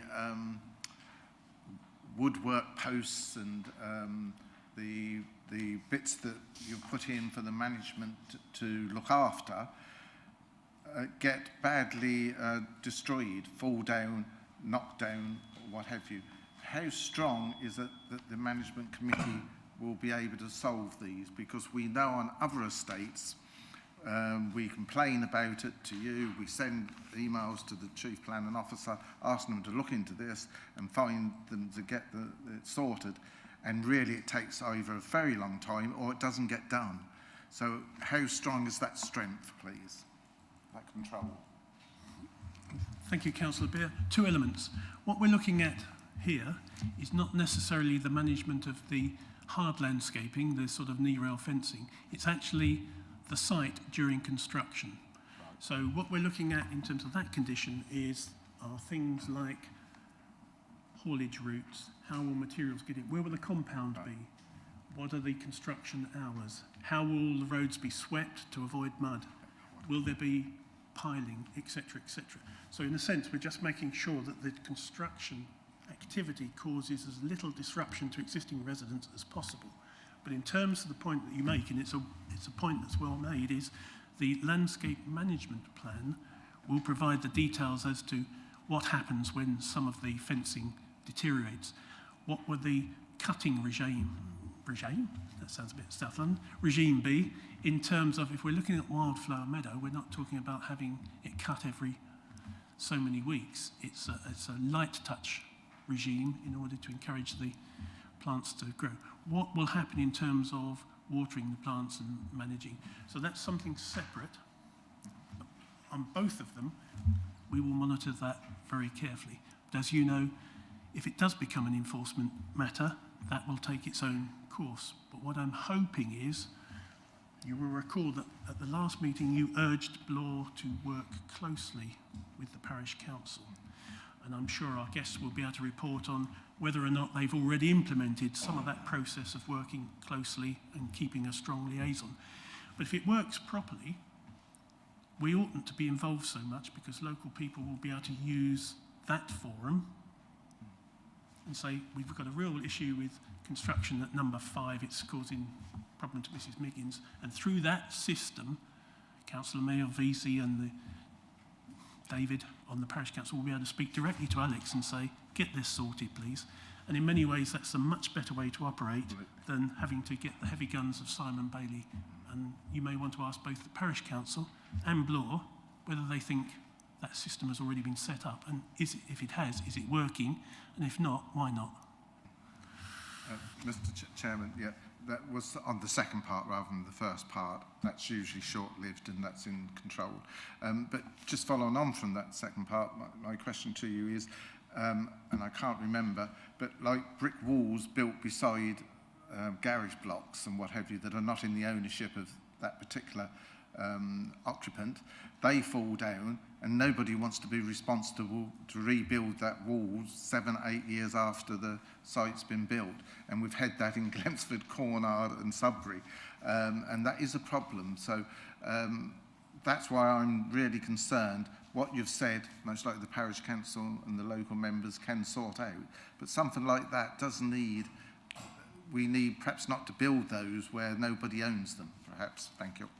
Can I just suggest through you, Chairs, in answer to that, is that might be something you want to put to our guests, because obviously they will look to convey all of those features to prospective purchasers or the management company. But I understand the point you're making. The public purse doesn't necessarily want to pick up the cost for that. Thank you. Councillor Jameson. Thank you, Chair. Sorry, Vince, if I missed this, but you mentioned that I think condition 8 relating to the lighting. Has that been discharged? Because I can't see that on the report anywhere. No, that's something for us to deal with. So that's not, oh right, so it's still ongoing, is it?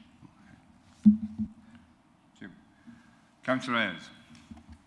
Thank you, Chair. Thank you, Vincent. Just a query about the piling, because we've had a real problem in Sudbury in a small area with the noise level. I think there are 49 drilling holes in one small area. Do we have any indication of how much of that will be done? Because that is very noisy. The indication is that there will be no piling. So if in the construction management plan it says no piling, that's what we'll expect. Elsewhere, where we know there's piling, then we can have all sorts of regimes to control it. But with the best will in the world, if piling is necessary, there has to be some element of disturbance. But fortunately, and we'll ask our guests to confirm, in this case, there is no piling required. Thank you. Any more questions for the officer? Councillor Busby. Thank you. You mentioned condition 24 to direct existing high voltage overhead lines. Can you show me whereabouts they either A were and B are now?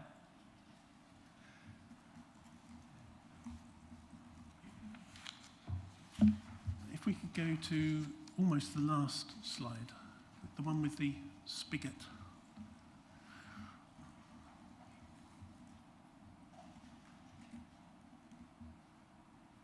Hoping that in that drawing you'll see the poles. That's it. The two poles that you can see behind the family that's sitting on the bench, they run across the site, along the edge of that site.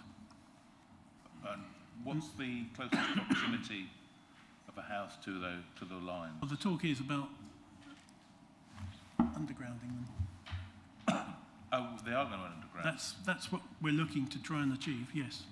Definitely. Mm. Yeah. Okay, thank you. Thank you. Any more questions for Vincent? No. Thank you very much, Vincent. We now have the public speakers.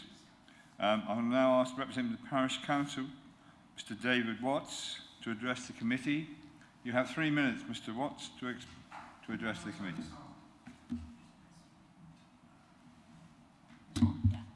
Can you hear me? We can hear you. Yeah, thank you.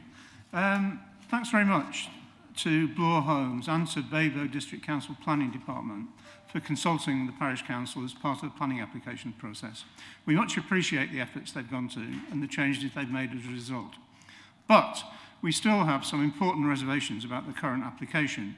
Bloor have now introduced 2 flint houses and walls to add to the variety of materials and to fit in with Long Melford's rural feel. That's welcome, but 2 out of 150 is not enough.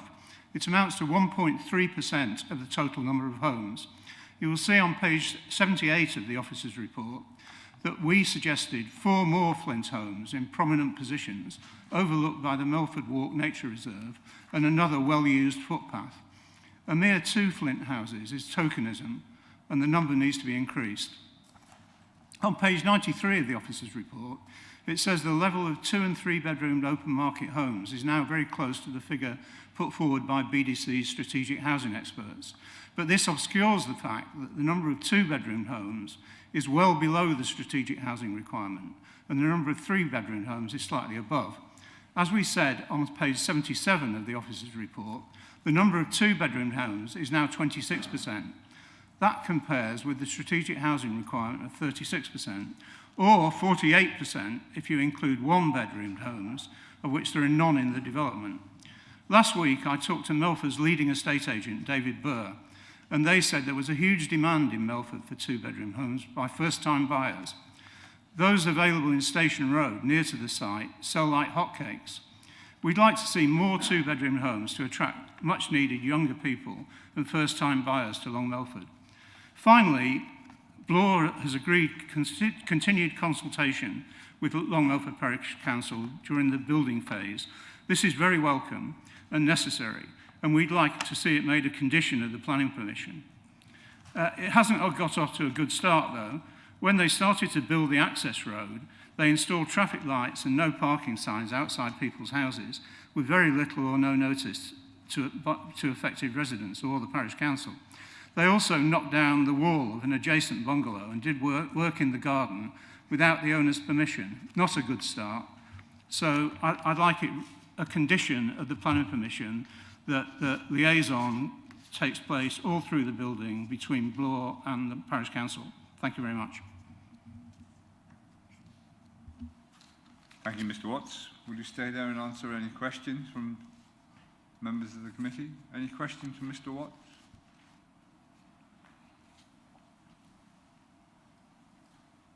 No. And thank you very much. We have no other objector or supporter, so we now move to the agent, and I understand Alex Clark is addressing us, and Mr. James Bailey and colleagues are here to assist. Can I ask you to address the committee? You have 5 minutes, 3 minutes. Sorry. Thank you, Chair. Well, good morning, everybody, members. My name is Alex Clark. I'm the Design and Technical Director at Bloor Homes.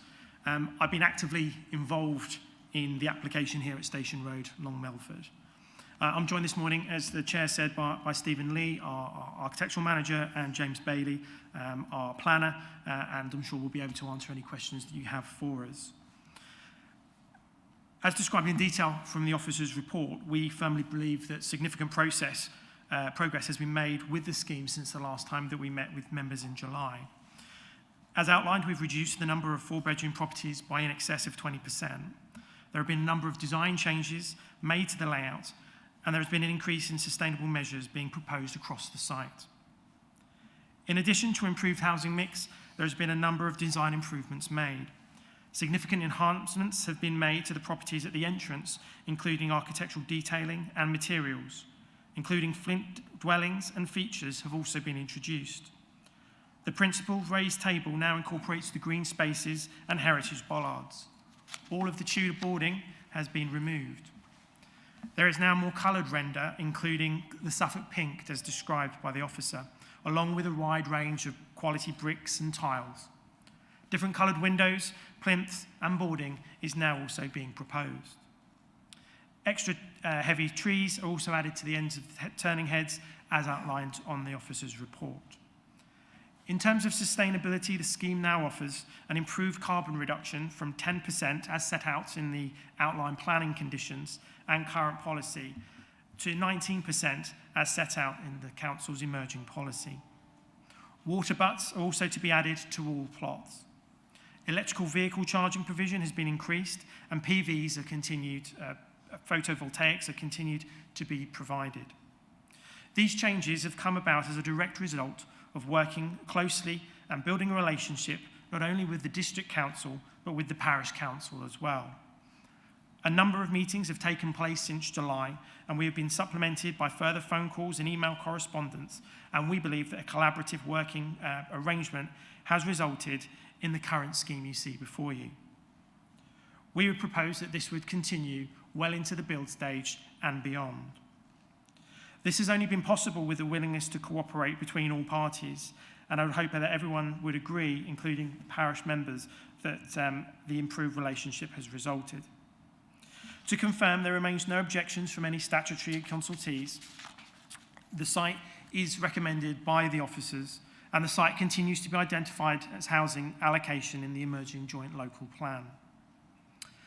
This is a reserved matters application which is seeking to confirm the details of such. The existing outline consent has already been established that the principle of development is acceptable in this location.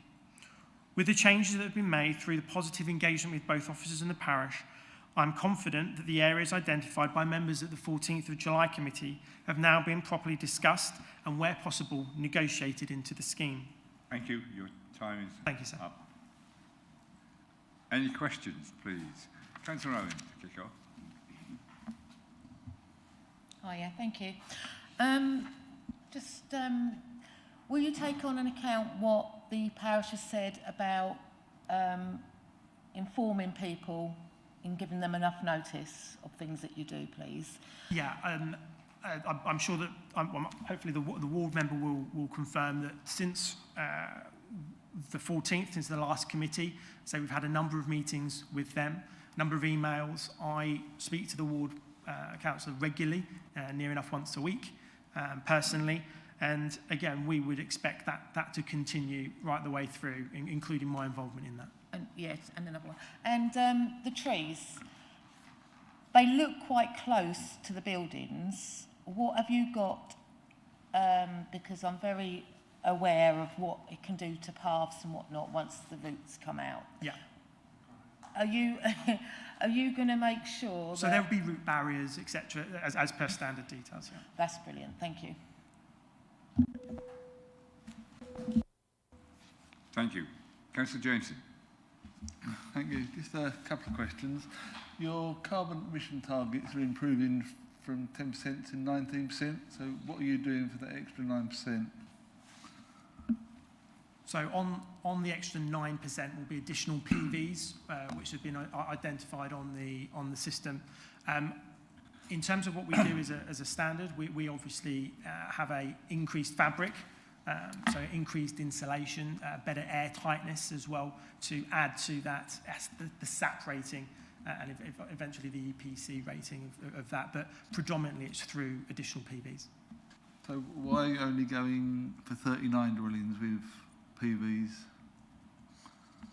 So the way that we work out the usages that we start with the fabric first. So the increase in insulation, the increase in air tightness of the property, and then we work out to get to a target and energy improvement. So to get to that 19% is that effectively then works out the 39 units. So you only put in PV arrays on 39 dwellings? That's correct, as outlined. So why only the 39? Why not go for more? So to hit that target, the emerging policy target, it's a calculation based on. Right. So but it's, as I say, we start with an improved insulation and air tightness in order to achieve that first. Also, you're still going with the gas boilers. Are you including thermal storage on the gas boilers? So you're right, we are going, remaining with gas boilers. What we are doing is we're providing a hydrogen conversion kits with those gas boilers, so the boilers will be future-proofed should hydrogen be the choice of replacement of natural gas. Because I've seen the report, it's a government report, it's a few years old now, so it might be out of date, but it says if you include the thermal storage on the flue gas recovery, it improves both the cost savings for the resident and the carbon emitted quite a lot. I mean, have you not considered using thermal storage? If that's... Again, this is something that we refer to our sustainability experts to advise us that what the not only what the most economical for ourselves, but also for the end user will be. And as I say, what they've suggested to us, and which is within the report, is to go the way that we've gone to get that 19%, but also then have a hydrogen conversion kit that would allow future proofing at a later stage.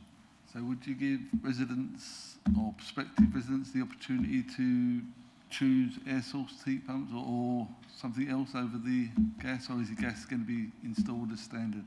For this site, gas will be installed.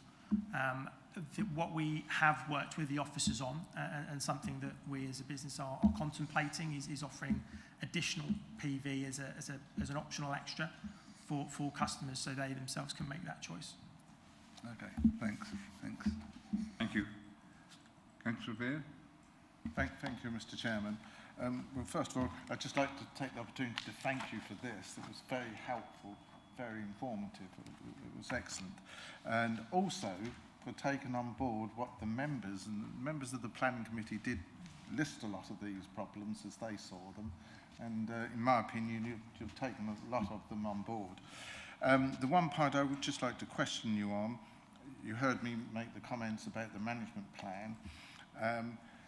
We don't really want to end up where we have to get the Chief Planning Officer to get the enforcement people out to solve these problems, and I accept the Parish Council and the local member will do their bit.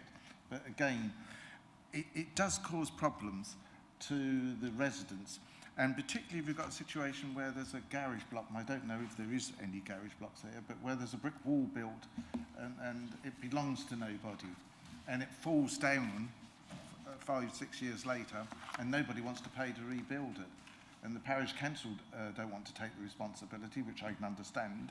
So it's that sort of thing. And how strong is you demanding from these management companies that they do turn up and replant the trees that have died, that the hedges that have not come through, and the fencing that's fallen down?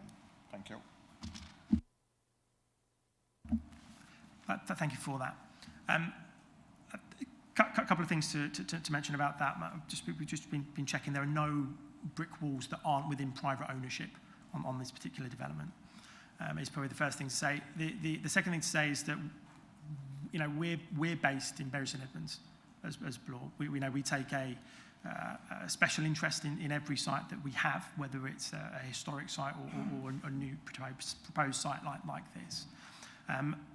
We haven't had any issues, and I'm sure the planning office will be able to confirm that with any of our sites, and we've built a number of sites in the district and in the county. We do take the management companies very, very seriously, and as a board of directors, we take them to task if the quality and the standards aren't there, because we hear about it from our residents, both on a short term and over the long term as well. So we are committed to ensuring that none of the problems you've described persist and will be dealt with as soon as we're made aware of them. Thank you. Councillor Busby. Thanks. Could you explain the process that you undertake to come up with your mix of housing, please?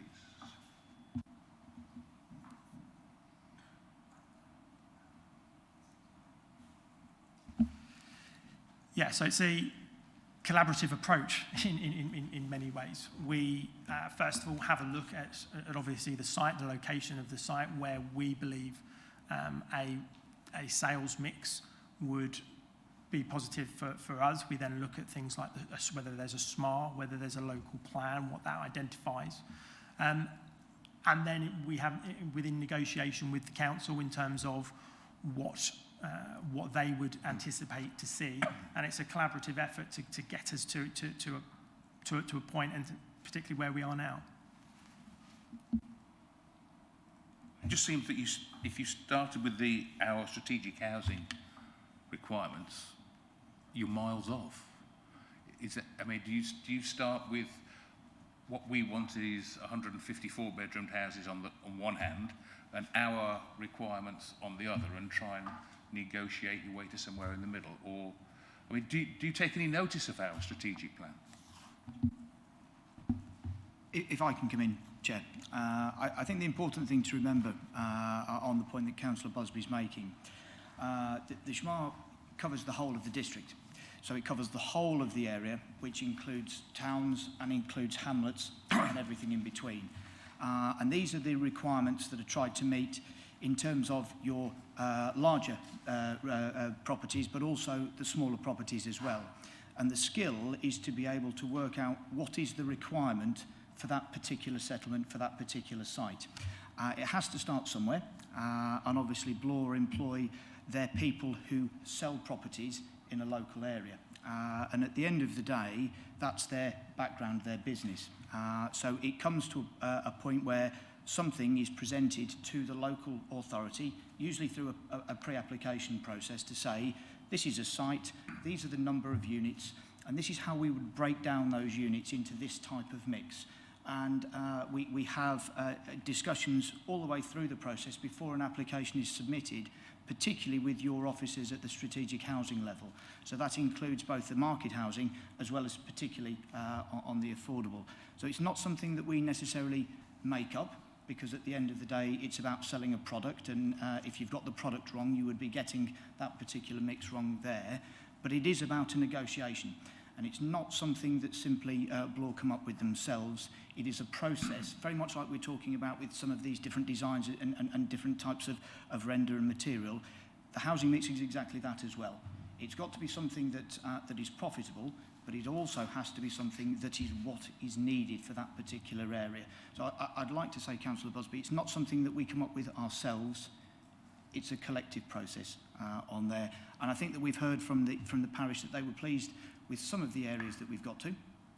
Probably doesn't go far enough from their perspective, but it is, again, about the negotiation, and the larger number of properties, the 4-bedroom properties, as we've seen this morning, has actually been reduced as a result of that negotiation as well. Thank you. Sorry, Chair. Just to add on to that as well, is that the housing industry over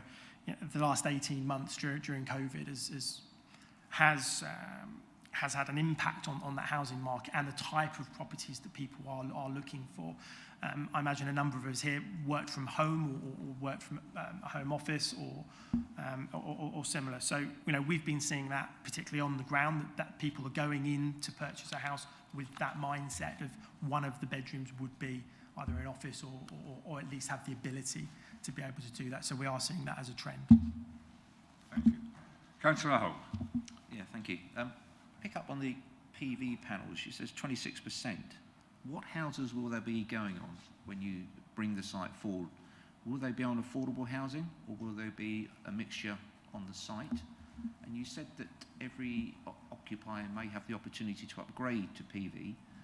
I just want assurances that they're not all going on affordable, because there is a long-term cost involved. It may be a benefit to the owner or the occupier if they were on affordable, but there's also the ongoing costs involved, as we know through the district council. Our PV panels are quite costly to maintain. The other thing, 100% EV facility on the estate, is there any guarantee from UK Network Power that there is actually enough supply to actually facilitate 100% EV charging, or will it just be a token gesture that then can't be connected up? So thank you for your questions there. There is an actual slide, I think, within Vincent's report that identifies where they're going to be, and it's private dwellings that they're predominantly going on. The purchaser offering, if we like, as an extra, we're trialling in a site that we've got with its district planners in Stowe Upland. So again, that's well in advance of this site. So it'll be interesting to see what the take-up is of that, and may replicate that model if that is proved to be successful. In terms of EV, electric vehicle charging and how that's done has moved on quite significantly in the last year. We've been working with GTC, UKPN, Triconex, the big utility companies to try and understand how that works. So it's an issue like yours described doesn't occur. And what they have told us is that they've designed the systems now to be a balanced system.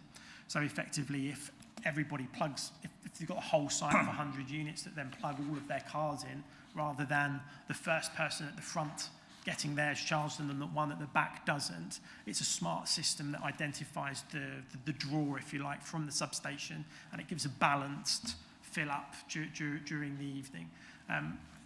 How it works, I couldn't tell you because I'm not from GTC or UKPM, but they've given us the assurances of the questions that you've raised. Just one other question, Chair, if I may. The cycling, the connectivity to the village, you mentioned cycling earlier, it was mentioned in Vince's report. There are no specific cycleways, are there? And I believe historically the parish has some questions or have had concerns with cyclists using the current footways. So I'm just a little bit intrigued to know what connectivity for cyclists there will be, other than the highway. Again, it's something that the scheme was consulted on by Highways. There were a number of connectivity points throughout the scheme, and it's not something that has been raised to us in any statutory objection that that's what was required. Councillor Busby, you had another question? Well, yes, come back to your answer. I think if you'd have said profit, I think we'd have all believed you. It'd been nice to be honest, which is good. And latest requirements, I think, which is also good. And that gives us a steer. If you say, well, look, things have changed since you did your housing study, because everybody's working from home now, therefore they need extra room, therefore we have taken that on board, that will also give us a message that we've got to get our strategic plan right. And we do need to do that. But James, I mean, if you say it's in your area, in this particular development, it's fine to have 40%, 50% of four-bedroom houses, because on perhaps town-based developments we'll counterbalance that off. Really? Are you going to be saying that when we come to Chiltern and Wolsey Grange? I suspect we won't be bulging with 2-bedroom and 3-bedroom houses necessarily on those bigger developments. And should we change our strategic plan so that it reflects the results of every approval that we've made. Ultimately, we'll get to the point where we need 100% two-bedroomed houses because we've under-delivered in each of the other applications. Do you see where I'm coming from on that? But, I mean, the changes are great. They would have been perfect if you'd have just gone that extra mile a bit more. As I said, put more than 2 flint houses in there, perhaps reduce the 4 bedrooms by another 5, increase the number of bungalows, etc. But, you know, it's certainly a darn sight better than it was when it came to us in July. Thank you, Councillor Busby. Councillor Hinton. Thank you, Mr. Chairman. Councillor Busby just touched on one of the things I was going to ask you about, in that you've reduced the number of 4-bedroom homes, increased the number of 2 and 3s. The number of bungalows still remains at solidly at 6, yet we do tend to find that bungalows are in increasing demand across all developments across the district. Also smaller bungalows rather than big ones. We don't need 4-bedroom bungalows or anything like that. We want smaller ones. And also the second part of my question would be to do with the solar panels. Would they be? What sort of system are you offering to potential residents to have installed on their house? Ones with individual inverters on each panel, or one with a central inverter? Because we know that central inverters have a habit of setting light to roofs, whereas individual inverters just tend to go pop, and then you've just got one panel that doesn't work. Thank you. If I take the bungalow point first, on site we've actually got 14 bungalows. 6 of those are private, and the remaining 8 are affordable. So, but there are, as I say, as an overall, there are 14 on the development. In terms of the PV, we use a company called Viridian, whether they're single inverters or how that system works. I don't know, is the honest answer. You can. It's just that a single inverter is cheaper to install than individual panel inverters. So people tend to opt for the single inverter rather than the individual ones, whereas the individual ones are a lot safer. We would, for a technical detail like that, we would rely on the manufacturer to advise us what was appropriate in each individual design circumstance. So I don't know whether they're individual or not, but we would rely upon the manufacturer, who would obviously guarantee that. Sorry, Chair, can I just say, we have put a slide on the screen to show the bungalows.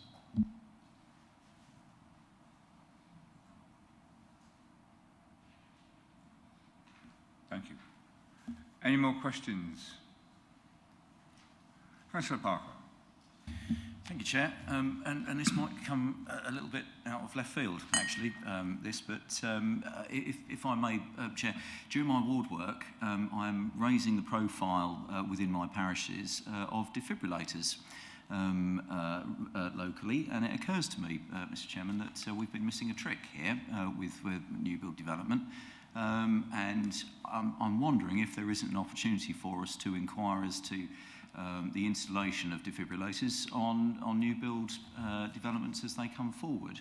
So what I'd like to ask Mr. Clark, if possible, is one, do you agree with me that there's a very real public benefit to defibrillators? And if you do, and in acknowledgement of our recently passed wellbeing strategy, would Blaws be prepared to install a defibrillator on this site, please? Thank you.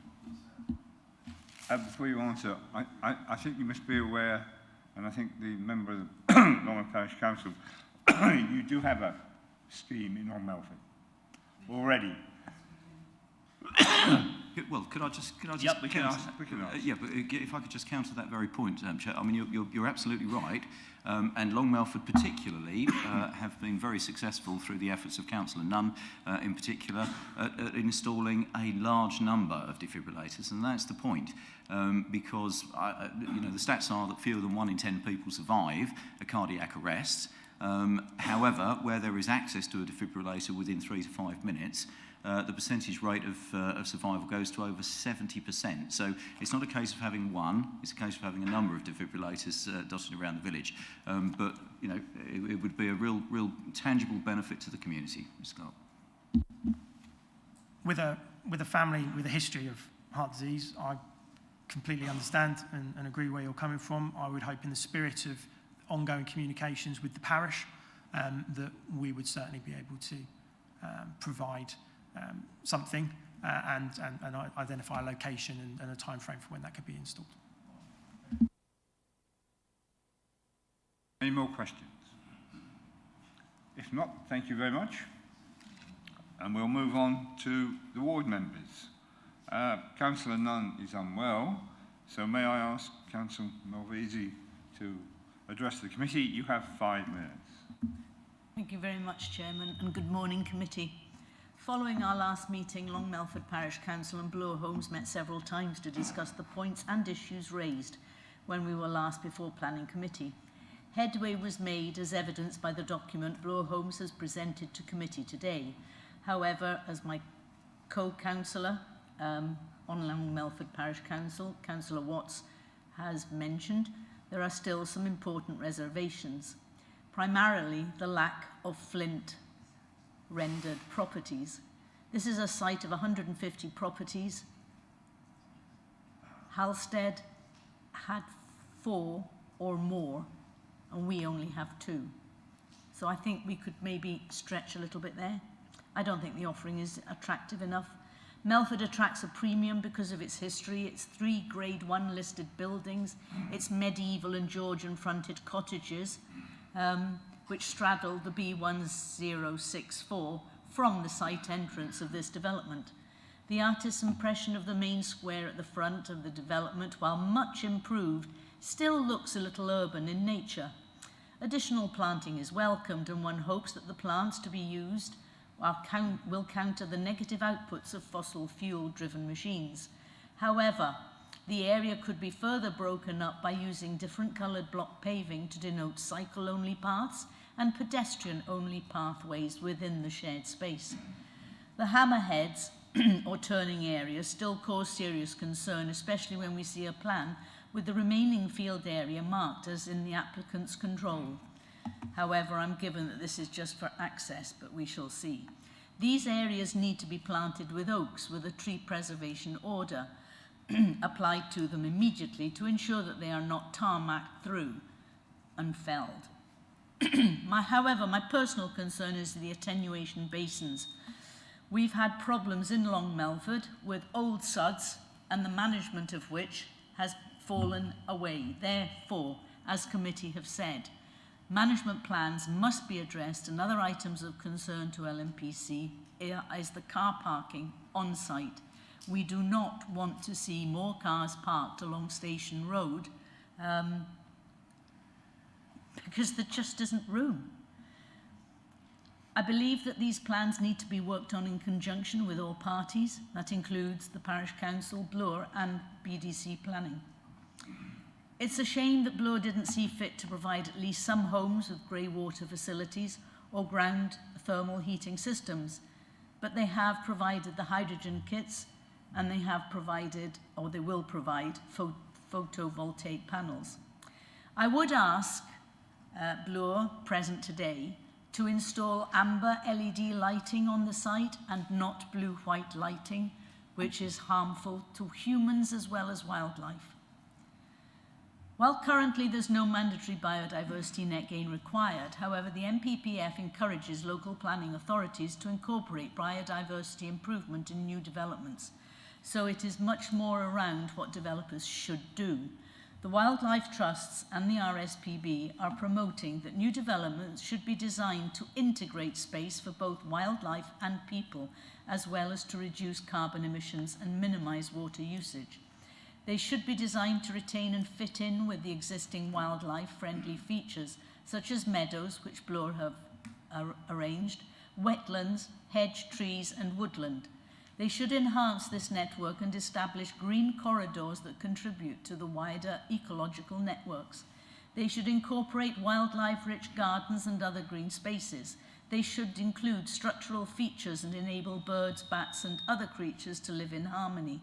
And why do I draw your attention to this? Because Schedule 14 of the Environment Bill, currently in the House of Lords waiting its third reading on the 13th of October, amends the Town and Country Planning Act 1990 to make provision for the mandatory delivery of 10% biodiversity net gain in any new development that results in habitat loss or degradation.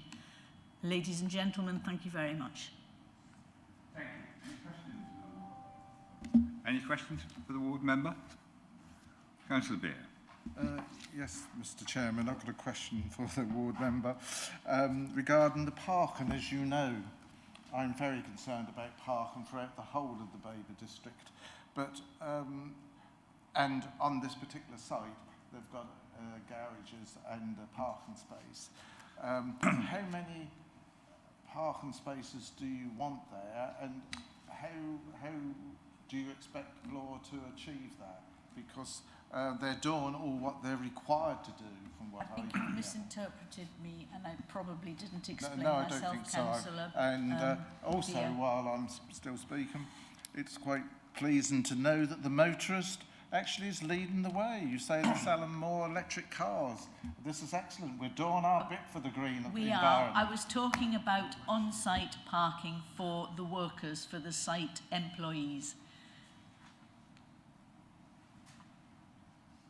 Can I answer that, Chair? Because I do have an answer if it helps to cut to the... by all means.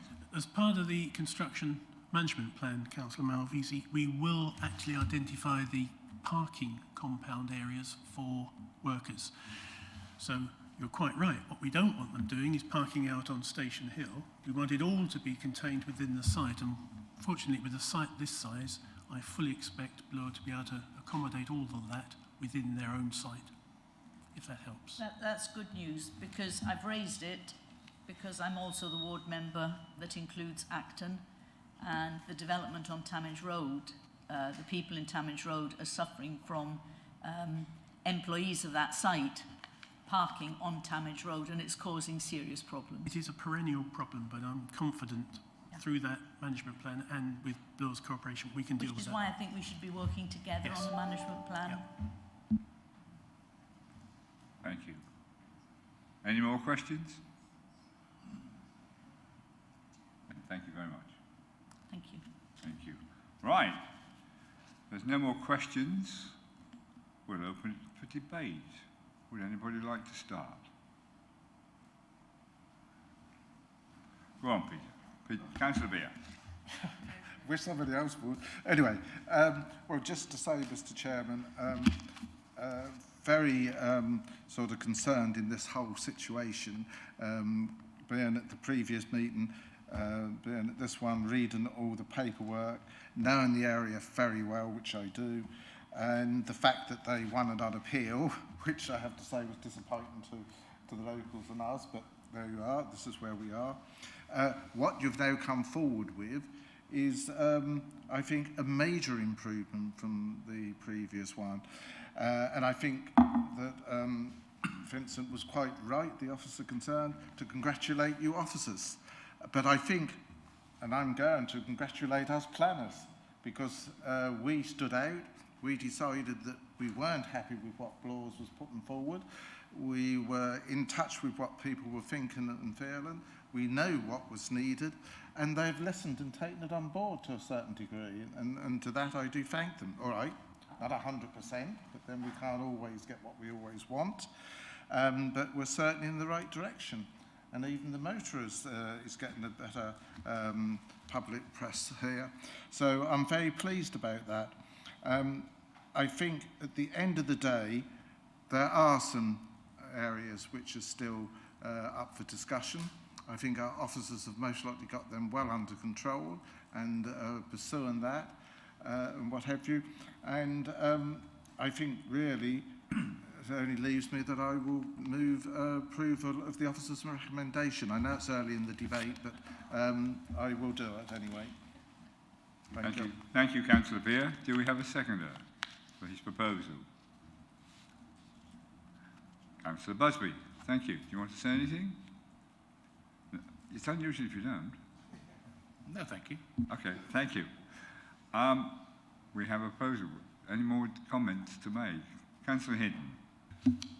Thank you, Mr. Chairman. Yes, I think Councillor Beers hit the nail on the head a bit there. There's been a lot of work going on between parish council, developer, planning department, etc. And it seems to have come up with, on the balance of planning matters, which is what we always have to consider rather than outright black and white, something that could be deemed to be acceptable. It's not perfect by any means, but and it never will be. But I would also just like to say that all these electric cars that are being sold are all registered in Milton Keynes, which is why they've put in so many EV charging points in Milton Keynes. But most of them aren't there, of course, because they're just registered there by companies and lease companies. So we've got to be a little bit careful about some of these environmental measures that we put in with the maintenance of them, because I've done absolutely nothing to them since in those 7 years, and they're still working just as well as they were when they first went up. So there are some environmental measures around that are easy to incorporate into developments and to housing. Thank you. Any more comments from anyone? Councillor Holt. As I'm not here very often, why not?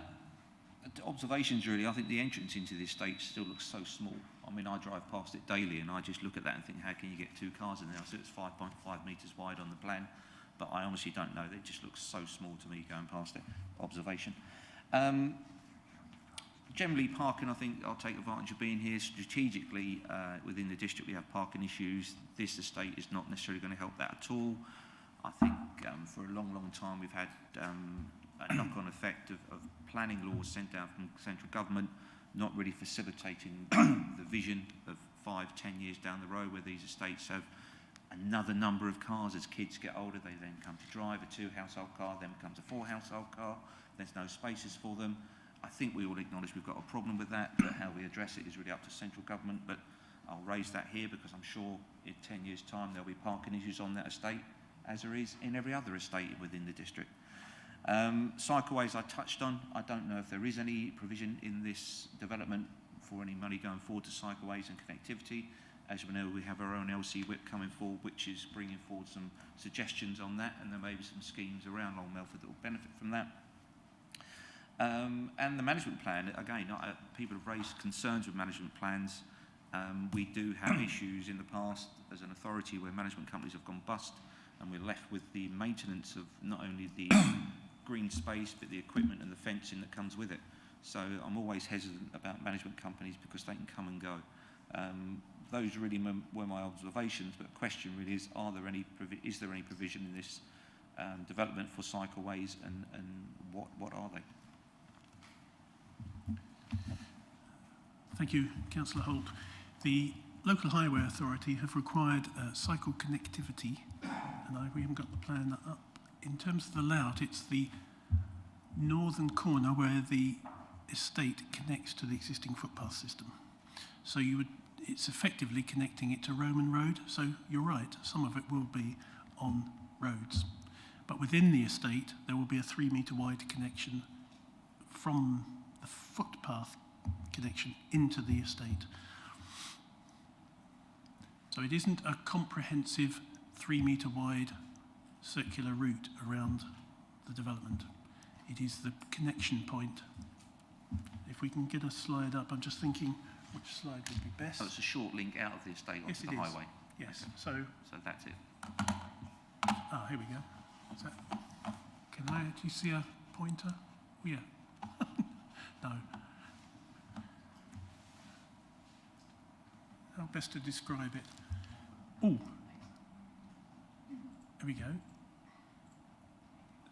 So if we go left, it's those of you who can remember Bernie the Bolt. Up a bit, up a bit more, and then left a bit. There we go. A bit more. There we go.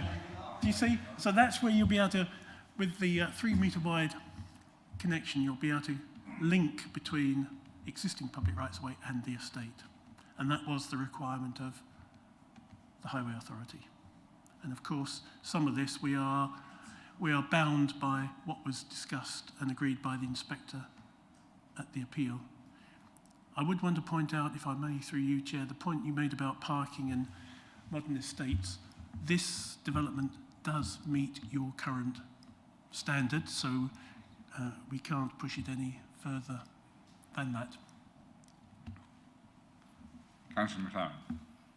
Chair, I think I just want to add to the comments made by Councillor Beer. I think recognising where we were in July, I think we have got to acknowledge that we've moved further forward, and that's very proactive for planning committees. I think as a planning committee we set the bar, but I think we've got to acknowledge that people have worked very hard since then, and would that all planning applications responded in that way. Thank you, Chair. Thank you. Councillor Beer.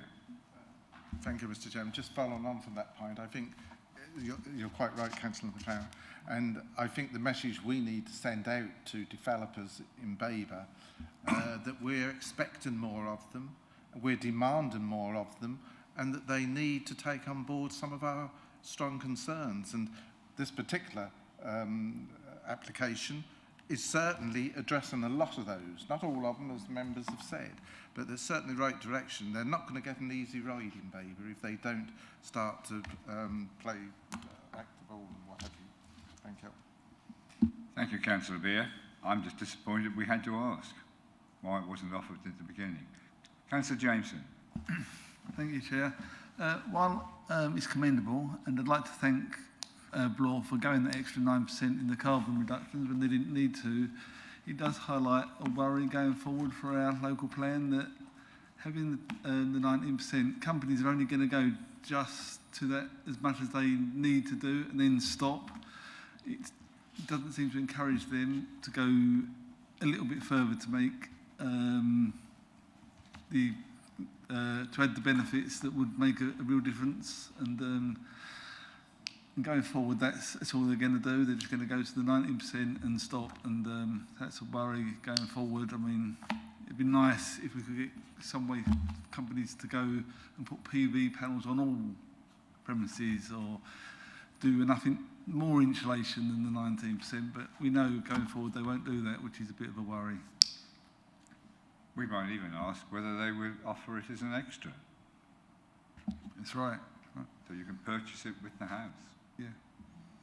Well, not all roofs will face in the right direction. I know. I live in one myself. Any more comments to make? If not, we have a proposer and seconder. Oh, sorry. Chairman, if I could just come in, because Councillor Parker talked about defibrillators, and I just wanted to be comfortable that Councillor Parker was happy. We took that away in discussion with the applicant, and it could be argued to be a part of the landscaping detail, and for us to come to an amendment of the details before you to include that in some appropriate location, if that's acceptable. And that will obviously need to be something that the proposer and seconder of the motion will want to take on board. Accept that?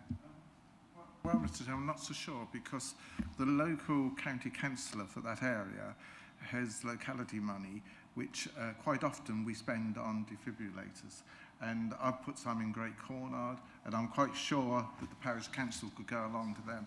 I don't know, I'm not saying that the this particular application shouldn't put in one, but I don't think that should be a condition that I want to add on to mine. Thank you. How about your seconder? Yes. I trust law to do the right thing. How does that? And we'll be watching. Chairman, in the circumstances, Chairman, happy to go with that, and we'll simply add an informative note to reflect the debate today. Okay. Fine. We have an unadulterated proposal. Shall we go to the vote? No more comments. Thank you, Chair. That vote is now in progress, members.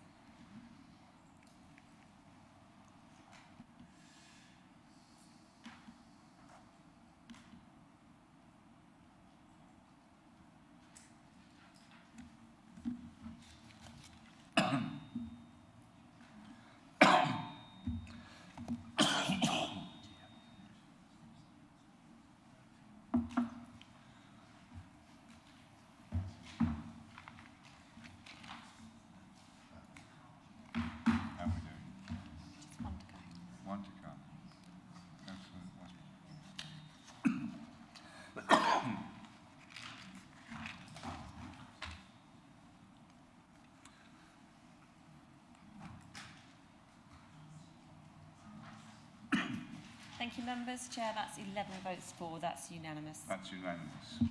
Thank you very much, and thank you for our guests today.